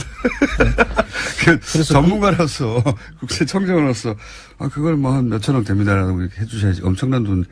500억도 엄청난 돈인데 이미. 네. 그래서 이 돈이 들어와서 또 인도네시아, 필리핀 이런 곳으로 한 또 750억 정도가 또 들어왔던 돈이 다시 투자가 되는 경우가.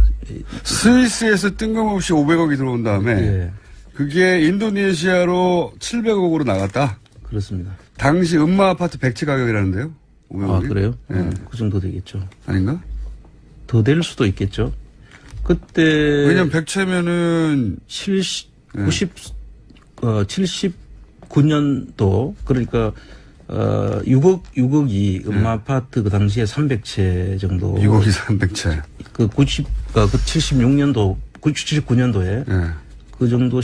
그 이후 14년 후니까. 계산이 잘 안 됩니다. 어떻게 계산을 해야 될지는 모르겠네요. 자, 그 부분은 저희가 따로 한번 계산을 해보겠고요. 당시 물가와 비교해가지고. 저희 제작진 이런 걸 꼭 해줘야 되는데 지금 자고 있거든요. 자, 하여튼 엄청난 돈이 최소한, 2, 3천억 원은 되겠네요. 아무리 못 잡아도. 그럴 수 있죠. 몇 천억 원이 갑자기 스위스에서 띡 들어왔다가 다시 거기 더해서 또 몇 천억이 띡 나갔어요. 그렇습니다. 그런 일이 있는데. 이 전환사채라는 것이 원래 그 검은 비자금.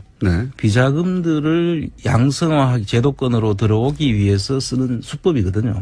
그런데 이 해외 전환사채인데 저희들이 주목하는 거는 해외에서 국내로 이 돈이 그 당시만 해도 큰 회사는 아니지 않습니까? 자원회사에서 몇 천억이.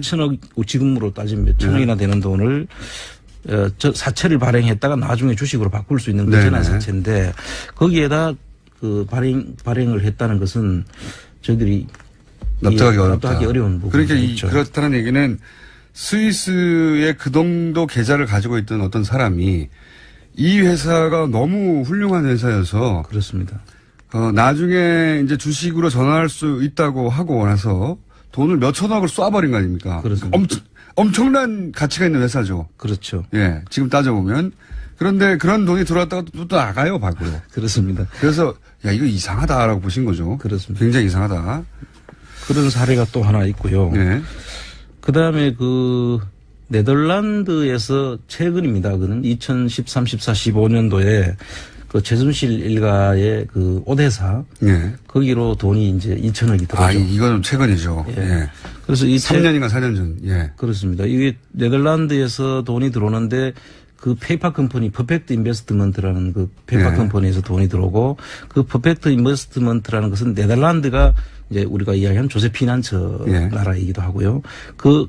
현장을 가서 봤을 때 오두막집에 이 돈이 들어왔다는 거 아닙니까? 그 오두막집에서 2천억이 들어왔다는 거죠, 지금. 그렇죠. 오두막집 지하를 파봤더니 막 금덩어리가 막 있고 그런 거 아닐까요? 오두막집을 봤는데요. 가보면은 회사들이 수도 없는 많은 회사들이 있고요. 그 관리하는 사람이 하나 있는데 그분들은 이 회사가 무슨 회사인지도 몰라요. 그 오두막집을 주소로 하는 많은 회사가 있고. 그렇습니다. 거기 실제 있는 사람들은, 누구 회사인지도 모르고, 누구 건물인지도 모르고. 근데 그렇습니다. 저도 사실 봤는데 오두막집 맞거든요. 오두막집에서 어쨌든 2천억 원이, 홍콩을 거쳐서 들어왔죠. 그렇습니다. 홍콩을 거쳐서 우리나라에 투자해서 비슷한 형태네요. 지금 대륙 정밀도 그때는 스위스 크레딧이라는 것을 통해 가지고 지금 몇 천억에 해당될 돈이 전환사채 방식으로 들어왔던 거고. 예. 그것도 투자잖아요. 전환사채라는 것도. 그렇습니다. 사실은. 그렇습니다. 돈 있는 사람이 주식을 나중에 받을 게 하고 돈을 투자하는 거잖아요. 그렇습니다. 엄청난 좋은 회사니까. 그렇습니다. 스위스에서. 이 경우에도 오두막집이 이제 2천억을 가지고 있다가 몰래 오두막집에서 2천억 있을 수 있죠. 어쨌든 2천억을 가지고 있다가 최순실 일가가 운영하는 회사에 네. 2천억이 확 들어옵니다. 갑자기. 비슷한 형태네요. 예. 그리고 다시 나갑니까, 이 돈도? 이 돈은 지금 조사를 해야 될 부분인데요. 사실 이 국세청에서 이거는 지금 부가제척 기간 내에 있는 예. 일들이지 않습니까? 13, 14, 15년도니까. 그래서 이분들은 아마 반드시 그럼 돈이 들어와서 이 돈이 누구냐 하면은 그분들 개인 주식을 구매하는 자금이었거든요. 그럼 이 법인에 들어간 돈도 아닌 거죠. 개인한테 빌려준 거 개인한테 산 거죠. 개인의 보유 주식의 70%를 산 것이 2천억입니다. 회사를 통째로 사버린 겁니다. 그렇다는 얘기는 거의. 그렇죠. 주식을 산 건데 그럼 개인한테 돈이 지금 기속이 돼야 되잖아요. 그렇죠. 그럼 그 개인 돈들이 지금 어디로 어떻게 가서 무슨 용도로 지금 쓰여지고 있는지에 대한 부분도 봐야 되고요. 그리고 이거 비상장 주식 양도에 해당되기 때문에 세금을 제대로 냈는지를 봐야 되는데 이 회사는 공교롭게도 2013년도에 모범 납세자 표창을 받아요. 세금을 다 냈을 수도 있지 않습니까, 혹시? 그럴 수도 있죠. 네. 그러니까 세금을 내는 부분은 이제 저희들이 조사를 해야 될 부분인데요. 이 모범 납세자 표창을 받게 되면 네. 3년 동안 조사가 유예가 되게 돼 있습니다. 조사를 안 하게 됩니까? 그래서 아마 조사를 그동안에 안 했는 것이 아닌가라고 추측하는 거죠. 효과입니다. 한 템포. 이 시간차가 많이 나네. 예. 청장님의 눈빛이 약간 흔들린다. 이럴 때는 바로 효과 불러주시기 바랍니다. 자. 그리고 또, 이제 사례가 제가 기억나는 게 지난주에 바로 했기 때문에 이집트에 이제 10억이면 될 회사인데 700억을 투자한 회사가 있다. 예, 요거는 네. 좀 다른 케이스인데요. 이게 해외에서 제3국을 통해서 자금을 세탁하는 이런 형태에 해당되는 부분인데요. 방식이 좀 다른 거네요. 예, 네. 이탈리아의 베르타존이라는 회사가 있는데 그 회사에서 그 본사가 이탈리아에 있고 독일에다가 최순실 씨가 주로 이용하는 이 페이퍼 컴퍼니 위장 회사들을 만드는 전문 회사가 또 있습니다. 포비스라는 회사인데요. 그 회사에서 이 독일에다가 GmbH를 만들어주고 거기서 돈이 이집트로 한 700억 정도가 투자가 된다고 했고요. 그 이집트에서는 그 통상산업부 장관격인 분이 여기에 기자회견하는데 참여도 하고 그런데 실제로 이 프라이팬을 만드는 회사는 한 20억에서 30억이면 충분히 그 회사를 만들 수 있는데 거기에 700억 정도를 투자하는 것으로 발표를 나머지 했어요. 돈은 어디 갔는지 나머지 돈은 그 다음에 이제 세탁이 돼서 딴 데로 갔을 가능성이 높구나. 그거는 이제 권한이 없기 때문에. 근데 그렇습니다. 이런 식으로 그 위장회사 혹은 뭐 부동산을 위장한 회사가 있고 혹은 독일이나 뭐 스위스에서 돈이 혹은 네덜란드 통해가지고 돈이 우리나라에 들어오는 방식이 있고 또는 우리나라는 전혀 상관없이 제3국에다가 작은 회사를 만들어 놓고 돈 많이 집어넣어가지고 그 다음에 그 돈이 어디로 갔는지 모르는 그런 케이스. 네.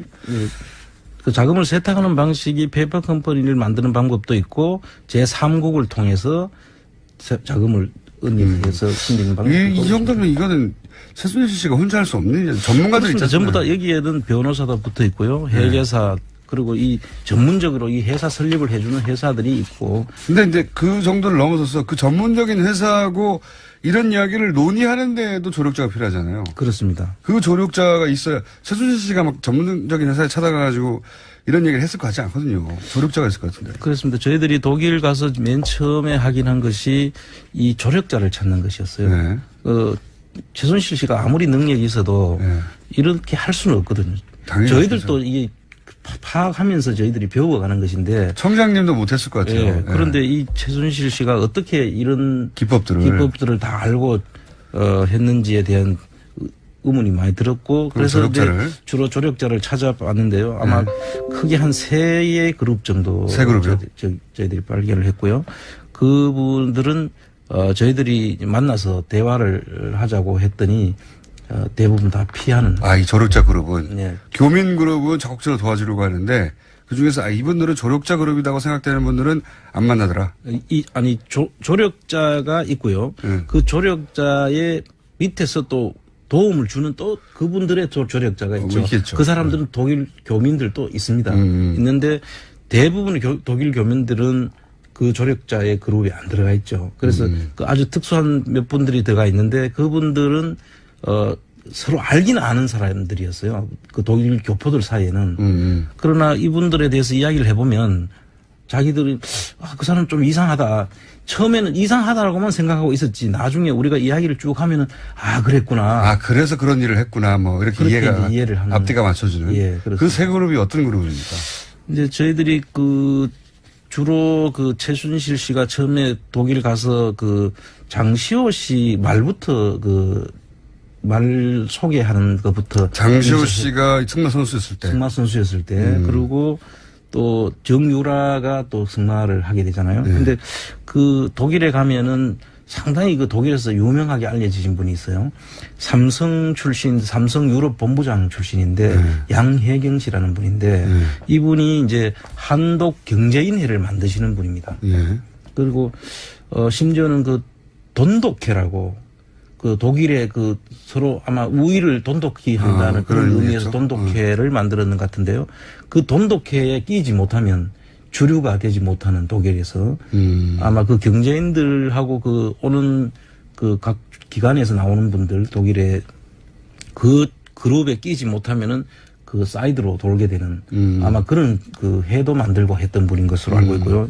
그리고 이분의 경우에는 이제 삼성의 이건희 회장과 이학수 씨와 당시 비서실장이었던 분과 그다음에 그 밑에 라인으로 지금 보입니다.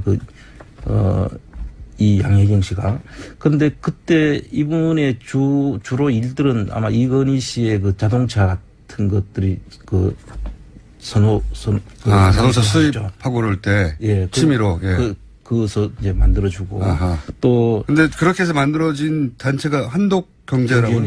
그 경제회를 주목해야 된다. 그렇습니다. 그래서 대부분 한독 경제인의 출신들이 국가기관이나 예를 들면 대사 같은 것, 그 다음에 유재경 씨도 한독 경제인의 출신이죠.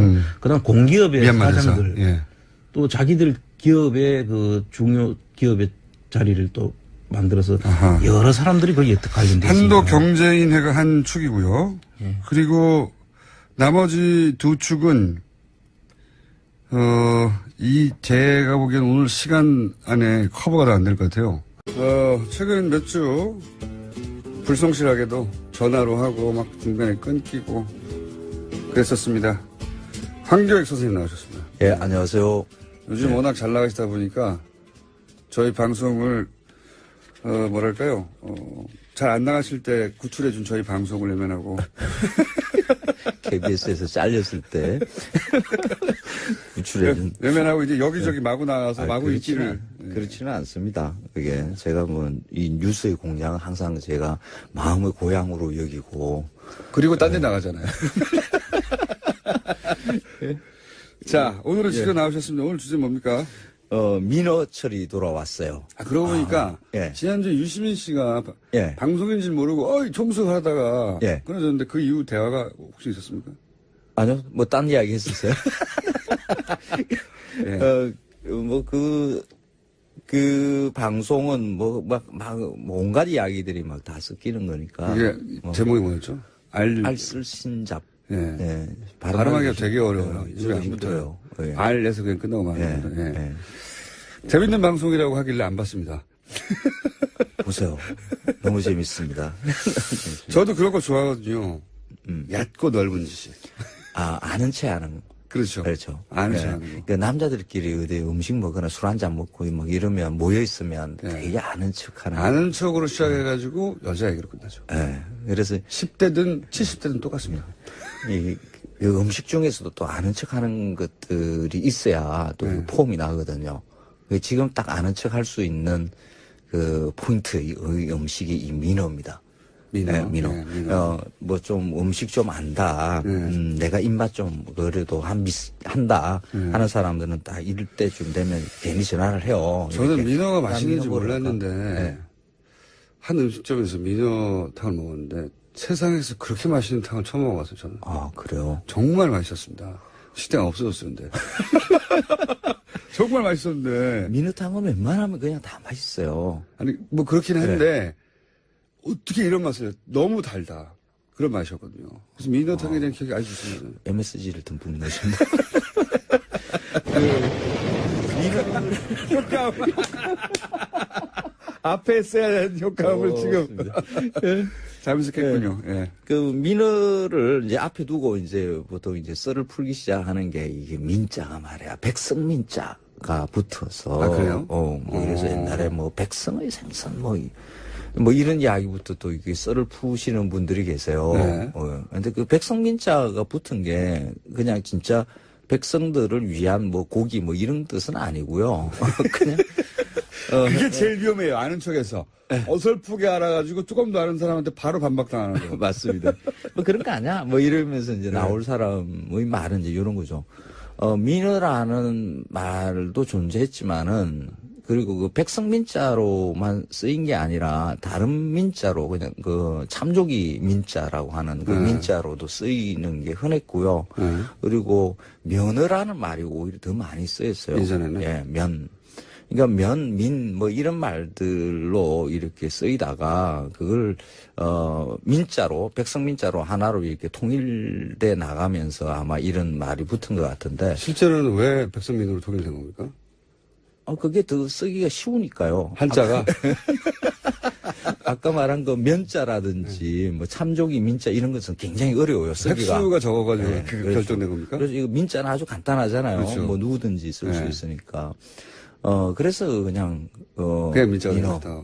그리고 백성을 위한 음식이거나 누구나 먹어서가 아니라. 그거는 아니에요. 관계가 없어요. 그리고 사람이 게으름이 만든 이름이네요.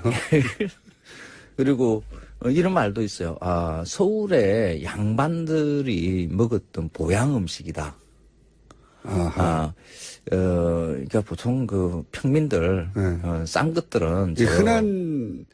흔한 고기가 아니었어요, 생선이? 조금, 그 서울 같으면 민어를 확보하기가 조금 힘들죠.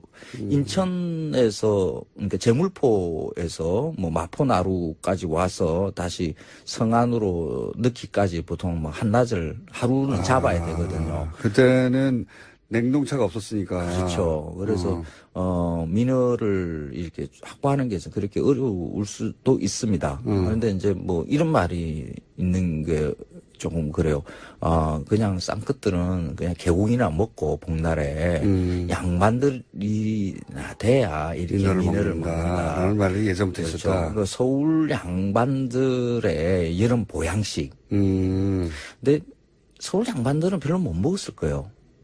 유가 아까 말한 신선한 상태로 물류 사정도 있지만은 서울 양반들이 못 살았거든요. 그랬어요? 못 살았어요. 조선에서 잘 살은 사람과 못 산 사람들 이걸 굳이 이렇게 나누자 그러면 그 중인계급들. 양반이 아니라. 그렇죠. 장사하던 사람들이나. 그렇죠. 이 뭐 통역하던 사람들, 이런 사람들 잘 살았고요. 상인계급들, 뭐 개성상인, 경성상인, 뭐 이런 말들이 있죠. 그때는 객주, 조선 말 중기 넘어가면 이제 객주가 크게 이제 번성하고 돈을 꽤 버는 이 상인들이 등장하거든요. 이런 사람들이 잘 살았어요. 그런데 조선 정부, 그러니까 성안에 있는 그 양반들은 보통 이제 관직을 지내는 사람들이죠. 조선 정부가 굉장히 가난했거든요. 그래서 뭐 군인들도 지가 그 군복 가져와서 입고 지가 무기 사가지고 와서 뭐 전쟁 치르고 하는. 신경 언론서 가면 그런 얘기하면 총 사오라고 그러는데 실제로 그랬군요 그때는. 그 세금도 그러니까 현금으로 하는 그 화폐 경제가 발달하지 못해서 돈으로도 제대로 못 걷고 해서 지역에 있는 산물, 특산물로 세금을 걷고 이랬거든요. 그래서 관직에 있는 양반들한테 이렇게 월급을 제대로 못 줬어요. 그래서 보통 이제 지방에서는 넉넉하게 살던 그 양반들이 서울에 올라와서 여기서 하숙을 살면서 뭐 조금 넉넉하면 집 한 채 얻어서 여기서 이제 먹고 살았는데 월급도 짜고 이러니까 제대로 먹을 게 없었죠. 그래서 보통 서울 깍쟁이 이러잖아요. 그 깍쟁이라는 말이 나온 게 구두쇠라서 아껴서 그런 게 아니라 원래 넉넉하지가 않았다, 양반들이. 넉넉하지 못해서. 신부는 양반이었지만 실제로 경제적으로 그렇게 넉넉하지가 않았다. 그렇죠. 그리고 또 양반들은 내가 이걸 먹겠다, 저걸 먹겠다, 이렇게 입의 호사를 위해서 이렇게 말하고 뭐 챙겨 먹고 하는 것은 금지했거든요. 윤리적이지 않다고 그렇죠. 생각했다. 그래서 뭐 주는 대로 먹어야 되는 게 양반이거든요. 양반은 참 안 좋았네요. 그렇죠. 그래서 양반들이 저는 조상들이 상놈 출신인 게 틀림없습니다. 대부분 다 쌍놈 출신이에요. 우리 쌍놈 선언해야 돼요. 그 중에서도 네. 저는 불가촉 천민 쪽으로 조선총이만 하더라도 네. 양반이 한 10%밖에 안 됐거든요. 네. 그거로 보자 그러면 지금 90%는 다 쌈끝이라고 봐야 되거든요. 그런데 그걸 왜 다들 양반이라고들 다 생각하는지 이거는 좀 어느 시점쯤에 말씀하신 대로 중인들이 경제를 가지면서 양반 돈은 있으니까 이제 신부를 샀지 않습니까? 그러면서 양반이 더 많아지지 않았나요? 나중에 양반이 더 많아지지 않았나요? 뭐 조선 말아먹은 게 양반인데 네. 그 양반이 뭐가 좋다고 다 양반 이러는지 그거 하여간 그 조선에서 이제 상거사 이런 거도 나왔잖아요. 저는 불만 없는데 그렇게 불리더라도. 그 민어를 많이 먹었을 것으로 이제 생각되는 그 계급들은 오히려 뭐 수원이라든지 뭐 여주라든지 뭐 개성, 평양 뭐 이쪽에 조금 넉넉하게 살던 그 주민들 중에 해안가에 좀 가까이 살던. 그렇죠. 그런 분들이 많이 드셨을 거고 양반들은 오히려 못 먹었을 것이다. 자, 그 이야기는 제가 보기에는 네. 앉아있는 사람에 따라 다르겠지만 그렇게 재미있게 풀 수 있는 내용이 아닙니다. 아, 그래요? 양말을 못 먹었대? 그럼 끝날 내용입니다. 민어가 최근에 한 10년 사이에 그 서울의 미식가들의 여름 별식처럼 이렇게 되면서. 10년 사이에요? 그걸 왜 그렇습니까? 갑자기 민어가 떴어요. 요즘에 아마 그 미식가들이 많이 이제 그 밥상 앞에 앉아서 아는 척 하는 사람들이 이제 늘어나면서. 그 원조시잖아요, 원조. 그렇습니다. 밥 먹는데 뭐 이렇게 말이 많은지. 저 같은 사람들이 이제 많아지면서. 이 음식이 어디서 유래인지 알아부터 시작해서 재료, 소재, 뭐 소금 내기도 하고 막. 맞습니다. 그런 얘기 하면 좀 집어치라고 그러거든요. 꺼지라고.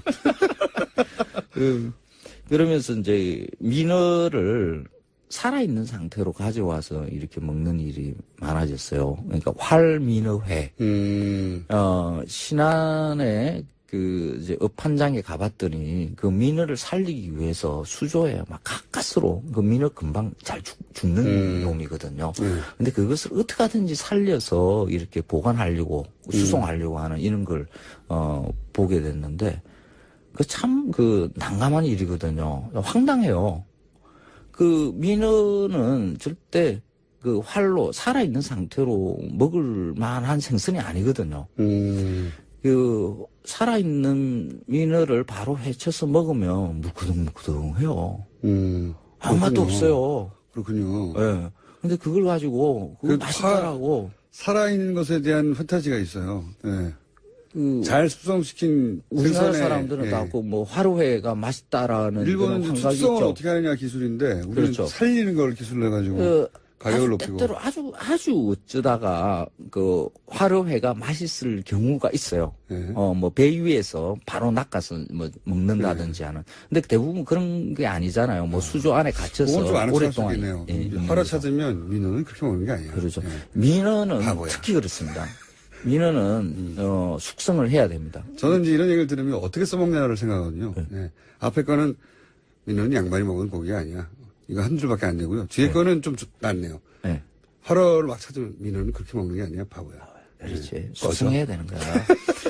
숙성을 그러니까 신안 같은 경우에서는 좀 민어를 많이 먹어보셨던 분이죠. 이렇게 둘둘둘 이렇게 살덩이로만 말아서 냉장고에 한 일주일 정도 이렇게 숙성. 그 정도 숙성해야 맛이 납니다. 맛있습니다. 일주일입니까? 그렇죠. 네. 최소한 3일 정도. 네. 이건 숙성 기간이 좀 길어야 돼요. 신뢰감을 얻는 데 꼭 수치가 필요하거든요. 네. 그렇죠. 본인의 실내가 잘 안 나는 것처럼 할 때. 그럼 오는 게 아니야. 냉장고에서 7일 정도 묵혀야 된다. 그렇죠. 그래서 민어 숙성으로 꼭 드십시오. 정말 맛있는 생선입니다. 알겠습니다. 자, 스튜디오로 돌아오신 황교익 씨와 오늘은 2줄 정도 얻었습니다. 네. 네. 다음 주에도 뵙겠습니다. 예, 고맙습니다. 다음 주에도 꼭 스튜디오에 나와주십시오. 이번 주는 여기까지입니다. 김어준이었습니다. 월요일 뵙겠습니다. 안녕!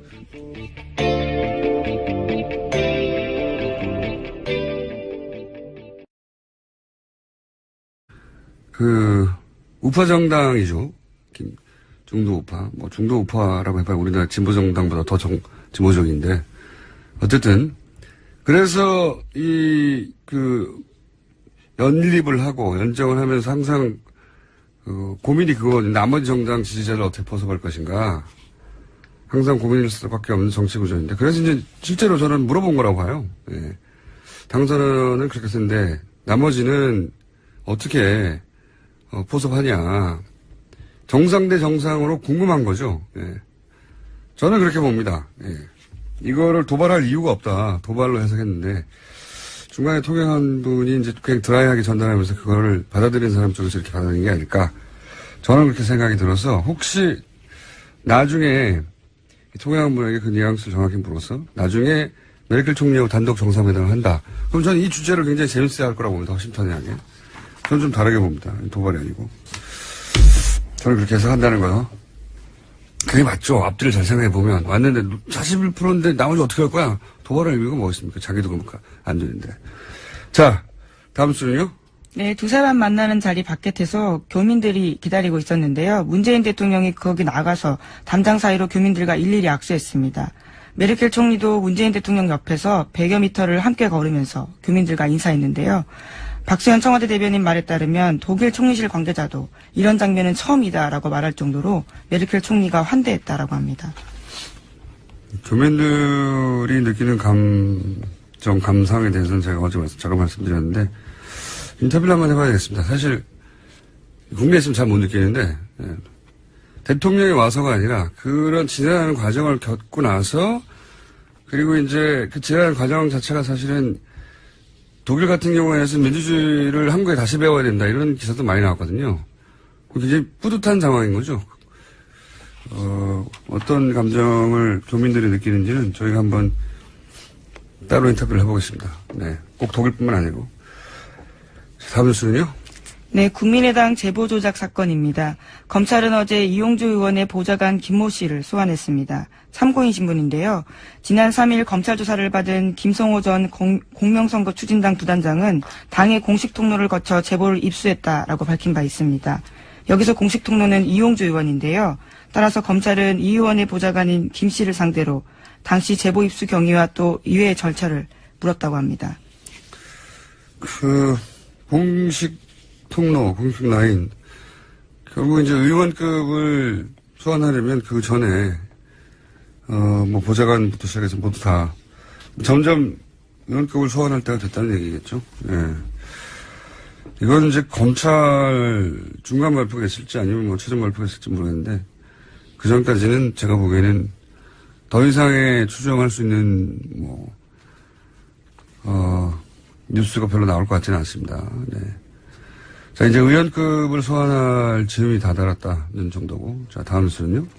네, 어제 추미애 더불어민주당 대표가 국민의당을 비판했습니다. 제보 조작은 단독 범행이라는 조사 결과에 대해서인데요. 꼬리 자르기가 아니라 안철수, 박지원 머리 자르기다라고 지적했습니다. 이에 대해서 국민의당이 발끈했는데요.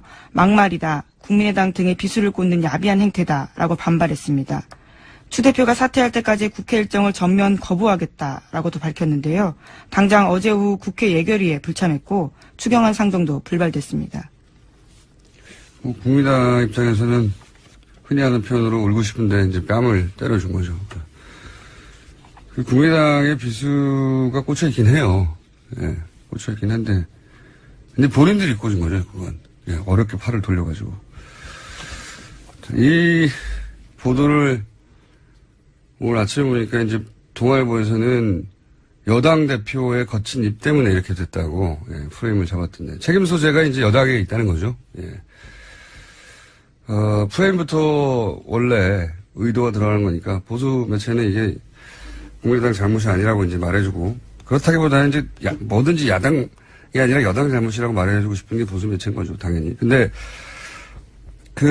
이 표현 자체는 제가 알기로 한겨레가 며칠 전에 쓴 기사에 나온 표현이에요. 예. 꼬리 자르기가 아니라 머리 자르기다라고. 근데 이게 마침 울고 싶은데 위기에 처했으니까 위기를 타개할 기회가 왔기 때문에 이런 말을 하자 이제 동네 사람들한테 외치는 거잖아요. 동네 사람들 쟤네가 힘세다고 우리 때려 뭐 이런 피해자 퍼포먼스를 하는 건데 위기를 타개하는 방식으로 그런 게 필요할 때가 있어요. 외부의 적을 만들어서 내부 결속도 다지고 피해자 포지션에 가가지고 이거는 뭐 동서고금 정치에서 항상 잘 쓰는 기술인데 저는 이 장면을 보면서 진짜 위기는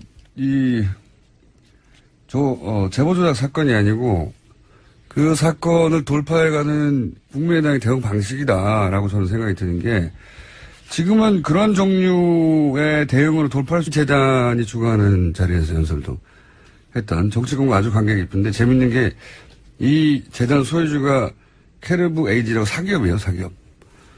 근데 이 그룹 중에 담배 많은 기계를 생산하는 회사가 있습니다. 이름 제가 까먹었는데. 근데 WTO에서 이런 건강 관련 정책을 내는 재단을 담배 많은 회사가 소유하고 있다는 게 말이 되느냐 이렇게 문제 제기를 한 적이 있어요. 재밌죠? 예. 중요하진 않은데 아무도 궁금해하지 않는 것 같은데 저는 이런 디테일의 재미를 이렇게 잠깐 짚어봤습니다. 자, 다음 순요.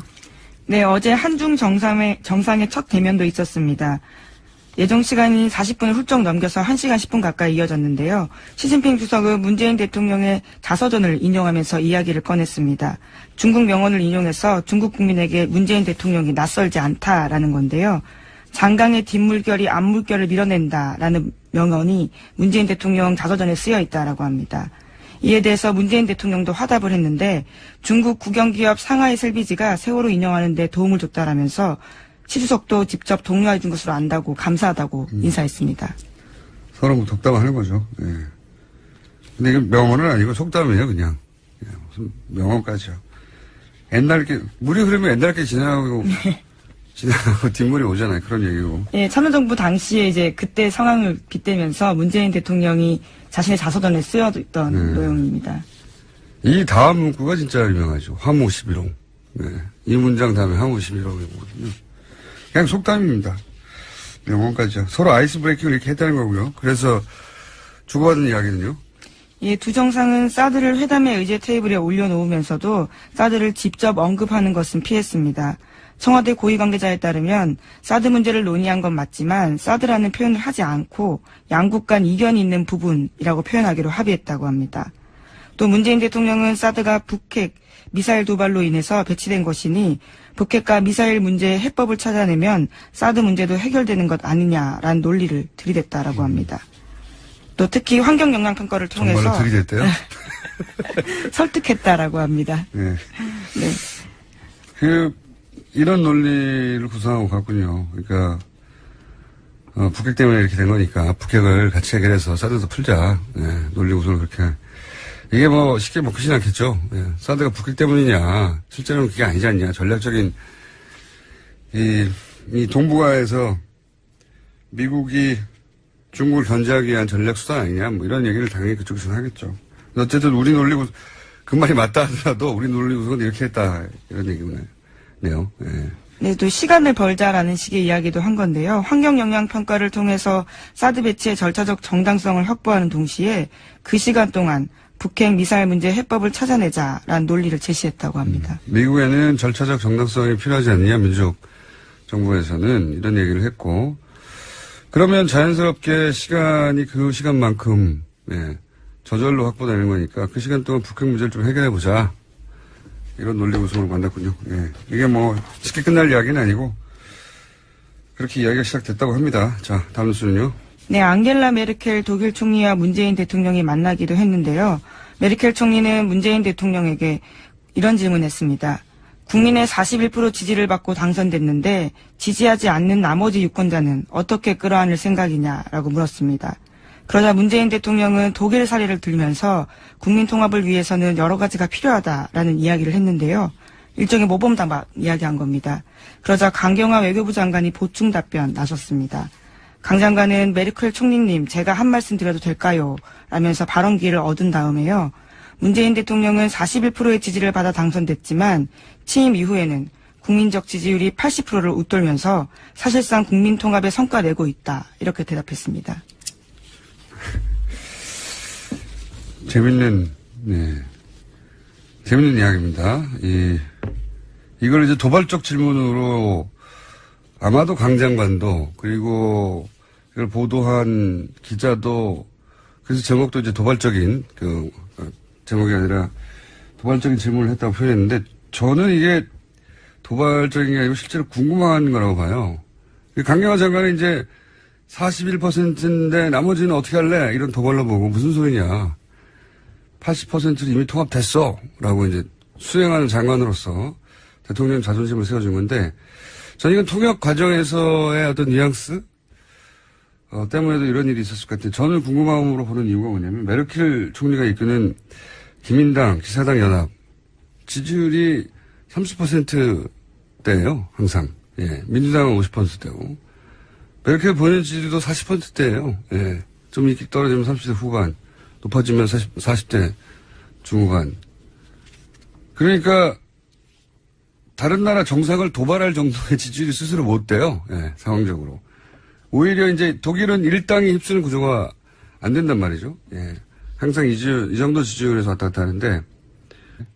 그렇죠. 그러면은 박근혜 피고인의 진술 내용이니까 이거는 이제 형사소송법상 어떤 효력을 가지냐면 어떤 사람의 진술 내용이 기재된 문서는 그 진술을 한 사람이 이거 내가 한 진술이 맞다.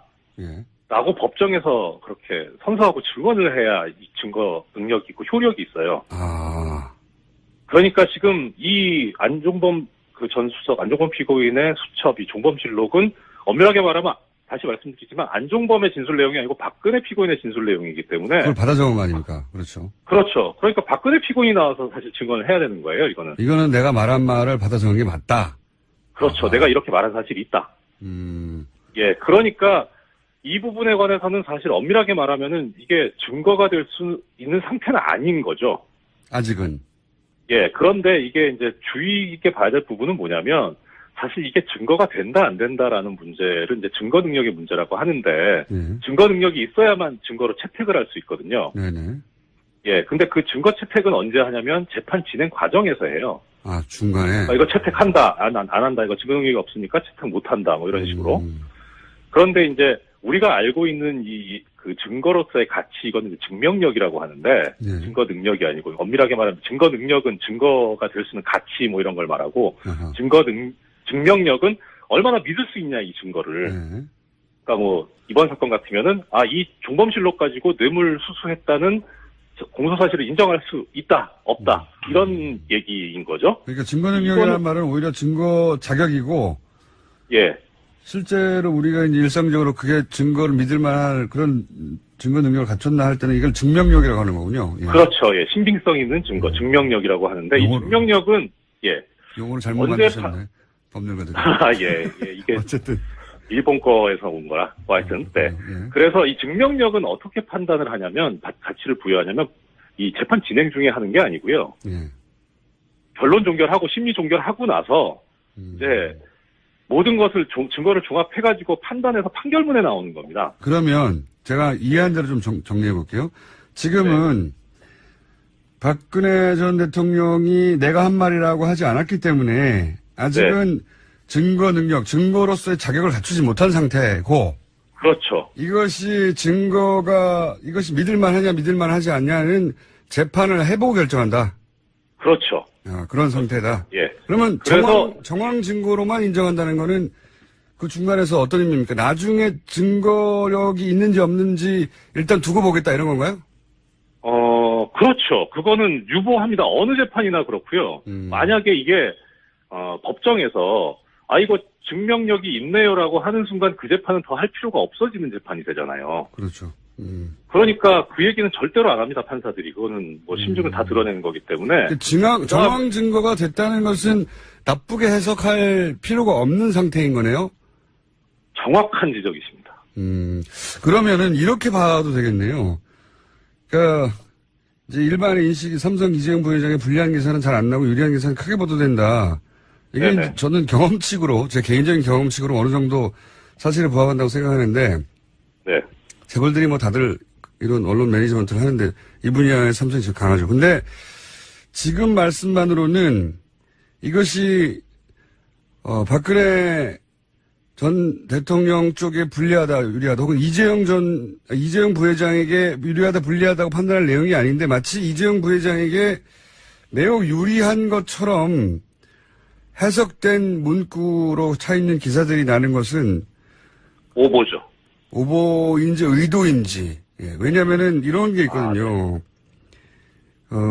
지금은 이제 이재용 부회장 측에 유리한 것처럼 그것이 주류 해석인 것처럼 기사들 제목이 달리기도 하는데 이런 게 이제 하나의 여론도 만들어내거든요. 이재용 부회장이 설사 아주 나중에 낮은 처벌을 받더라도 사람들에게 그럴만했네라고 하는 이런 수긍을 미리 만들어내는 그런, 네, 그렇죠. 그런 정교한 PR 작업 같은 게 있는 건데 그런 대목의 의심을 좀 해봐야 되는. 그 판사님이 말씀하실 내용은 아닌데, 예. 판사님 말씀으로는 이게 특검에게 불리한 기사가 아니라는 거죠, 한마디로. 불리하지도 않고 유리하지도 않은 거죠. 원래부터 이 종범실록 자체는 박근혜 피고인에 대한 재판에서는 의미가 있을 수 있어요. 이게 증거 능력이 부여됐다 안 됐다가. 예. 근데 이재용 피고인에 대한 재판에서는 이게 이재용 피고인의 진술 내용을 기재한 문서가 아니거든요. 그렇죠.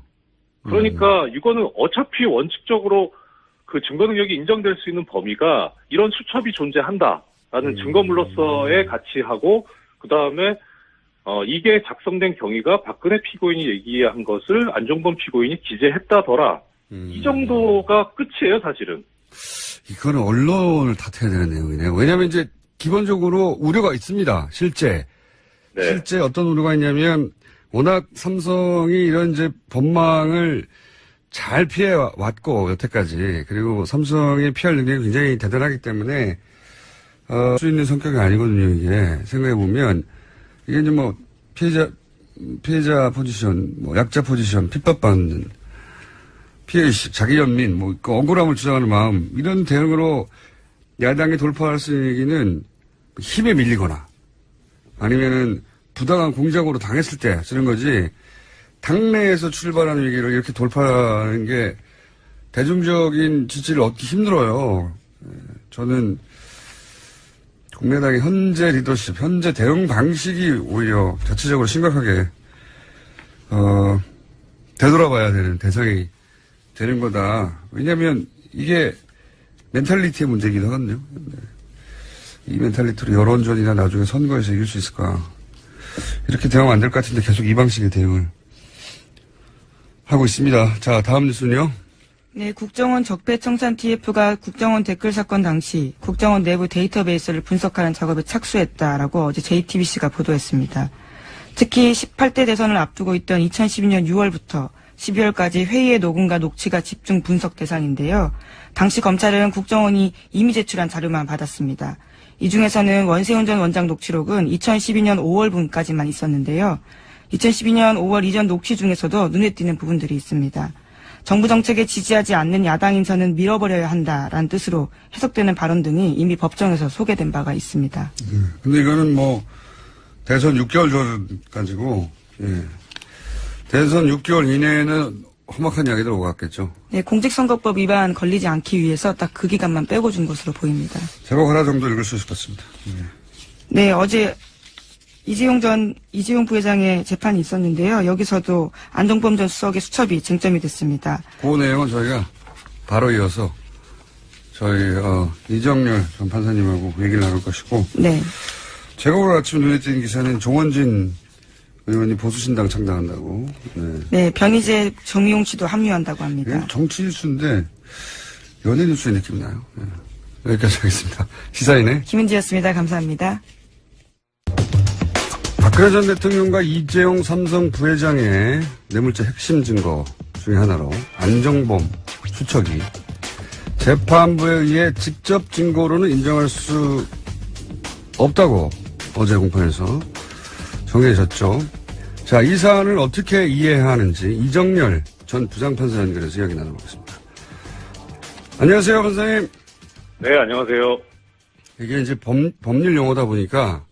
네. 그리고 이 기사를 굉장히 많은 기사가 커버가 됐는데 이 기사를 쓰는 기자의 단어 선택에 따라서 확 달라집니다. 네. 지금 이제 야 이거 증거로 이제 채택이 안 됐으니까 큰일 났네 하는 쪽과 그렇죠. 굉장히 드라이하게 정황 증거로 채택이 됐다 하는 정도의 네.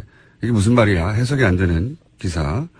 근데 이제 국민들이 이재용 삼성 부회장 같은 경우에는 막강한 변호인단이 명백한 것도 자꾸 명백한 것이 아닌 것이냐 그렇게 해 나가고 있다는 그런 이미지가 있기 때문에 걱정을 하는 거죠 지금. 네, 그렇죠. 네, 그런 걱정인 상황입니다. 그래서 네. 우선 이 정황 증거로만 채택이 됐다는 게 무슨 의미인지를 좀 설명해 주십시오. 일단 정황 증거는 간접 증거의 일종인데요. 말씀하신 대로 이 법률 용어라 최대한 하여튼 좀 쉽게 좀 얘기해 보겠습니다. 아주 자세히 알고 싶지는 않고 그냥 그런 거구나. 예. 예. 그러니까 이제 직접 증거의 반대죠. 간접 증거는 직접 증거는 말 그대로 직접적으로 그 혐의 사실을 인정할 수 있는 증거고 간접 증거는 직접적인 건 아니지만 간접적인 뭐 이런 건데 예를 들어 이런 겁니다. 뭐 그건 너무 뻔한. 네. 그렇죠. 그러니까 예를 들어서 뇌물. 이제 뇌물죄다 하면 이제 돈 준 사람이 나 줬어 이렇게 얘기하는 경우. 그렇죠. 직접 증거죠. 예. 그다음에 이제 받은 사람이 받았다고 자백하는 경우. 직접 증거죠. 당사자들이 직접 말할 경우. 예. 예, 그렇죠. 그런데 이제 간접 증거는 뭐 예를 들어서 뇌물을 현금으로 줬는데 그 뇌물을 줬다는 일시 부분에 한 1시간 전쯤에 금융기관에서 뇌물 액수랑 같은 돈이 인출됐다는 금융자료. 이건 이제 직접 증거는 아니죠. 그것만 가지고 뇌물을 줬다고 할 수는 없지만. 돈만 나온 거니까 그거는. 예. 그렇죠. 예, 살인 같으면 살인자의 지문이 찍힌 칼 이런 건 직접 증거지만 살인 현장 부근에서 배회했다는 CCTV 영상 이런 거는 간접 증거가 되는 거죠. 그렇군요. 예, 이해했습니다. 예. 이해했는데, 그러면 이제 지금 재판부가 이 종범실록이라고 우리가 부르는 그 안정범 수석의 수첩을, 간접 증거로 채택했다는 것은 어떤 의미입니까? 정황 증거로 채택했다는 것은 법률적으로 어떤 의미입니까? 일단 그 내용을 볼 필요가 있는데요. 지금 종범실록이라고 하셨으니까 그렇게 명칭을 하면. 예. 거기에 기재된 내용은 뭐냐면 안종범 전 수석이 박근혜 피고인한테서 전화라든가 회의 시간에 얘기한 것을 적었다는 거잖아요. 그렇죠. 그럼 엄밀하게 말하면 이거는 이제 안종범 전 수석이 쓰기는 했지만 안종범의 진술 내용이 아니고 박근혜 피고인의 진술 내용인 거죠. 그러니까요. 제가 말하고 싶은 건 그 대목인데. 김호준입니다. 사법부에서 사법부를 대상으로 하는 국회 국정조사를 스스로 요구하는 전례 없는 목소리가 나오고 있습니다. 법관들의 정치 성향을 분류한 법관 블랙리스트의 존재 여부에 대해 전국 법관 대표회의에서 84%의 법관들이 추가적인 조사에 찬성했음에도 양승태 대법원장이 소불 바로잡자고 소를 죽이겠냐며 추가 조사를 거부했고 이에 더 이상 사법부 자체 조사만으로는 진실을 밝힐 수 없다고 일선 법관들이 입법부에 이 사안의 진상을 조사해달라고 제안하자는 이야기가 나오게 된 겁니다. 사법부가 문제를 해결할 기회를 사법부의 수장이 거부한 셈이 됐습니다. 이 사태를 지켜보면 그런 생각을 하게 됩니다. 헌법이 보장한 사법부의 독립을 사법부가 법관 블랙리스트로 무너뜨린 이유가 무엇일까? 자체 필요해야 하는 것인가 아니면 외부의 요청인가? 사법부는 과연 헌법이 보장한 만큼 스스로 독립적인가? 이 질문에 대한 명쾌한 답을 사법부가 내놓아야 할 때가 된 것 같습니다. 모든 생각이었습니다.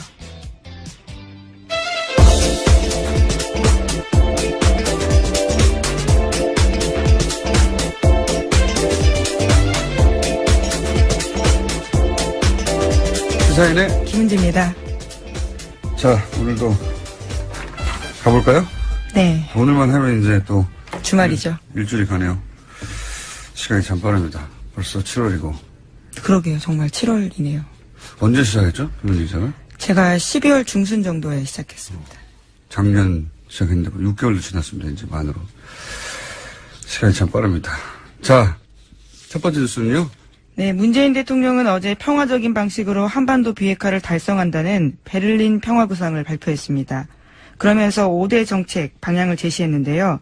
6.15 공동선언과 14정상선언 이행, 북한 체제를 보장하는 비핵화 추구, 남북 간 합의들을 법제화, 한반도 신경제지도 본격화, 비정치적 분야 교류협력 확대입니다. 또 이를 위해서는 쉬운 것부터 먼저 하자라고 제안도 했는데요.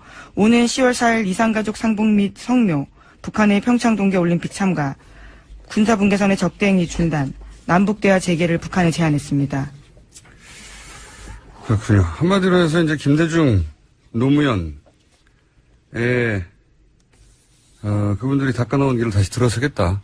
뭐 이런 이야기죠. 그리고 그렇게 얘기하면서 완전하고 검증 가능함을 불가역적인 CBID라고 약자로 비핵화를 이런 방식으로 하라고 조지 부시 1기 행정부 때 이 주장을 했어요. 북한이 굉장히 싫어하는 표현이에요, 이거. 그렇죠. 완전하고 검증 가능하고 불가역적인. 예, complete. 영어 하시는 건가요? CVID요? 예. verifiable, irreversible. 예. 생각 안 하고 큰일 날 뻔했습니다. 예. 북한은 싫어하는 표현입니다. 예, 이게. 왜냐면은, 이건 패전국이나 요구하는 거다. 디스멘트먼트, 마지막에 D. 생각 안 나, 조금 이따 생각났어요.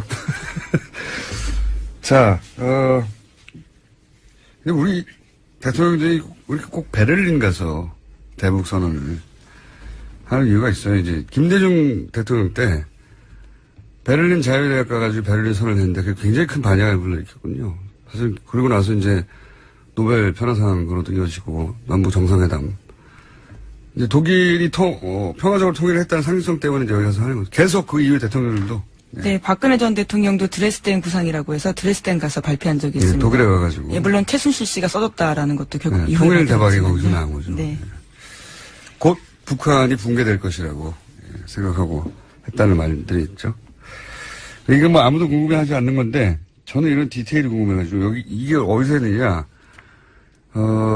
베를린 자유대학에서 김대중 대통령이 했는데 이번에는 퀘르버 재단에서 했어요. 퀘르버 네, 재단. 그렇죠. 재단 초청 연설이었습니다. 이게 이제 형식은 초청이지만 시진핑 주석이 거기 갔을 때도 거기서 했거든요. 3년 전 난징 대학설 일본이 했다고 아주 크게 그 국제면을 장식했는데 우리나라에서 별로 보도 안 됐어요. 그러면서 센카쿠 열도하고 영토 분쟁이 생기면 전쟁도 불사하겠다는 거예요. 네, 일본하고 굉장히 싼 발언이죠. 그것도 여기서 했는데 여기가 이제 미국에서도 CSIS에서 했잖아요, 연설을. 거기가 외교안보 전문 재단인데 독일에서 외교안보 전문 재단이에요. 예. 거기는 싱크탱크 여긴 재단. 근데 좀 저는 이런 게 궁금하거든요. 다른 데서는 이런 게 안 궁금해하나 몰라. 독일 정치권하고 아주 관계가 깊어요.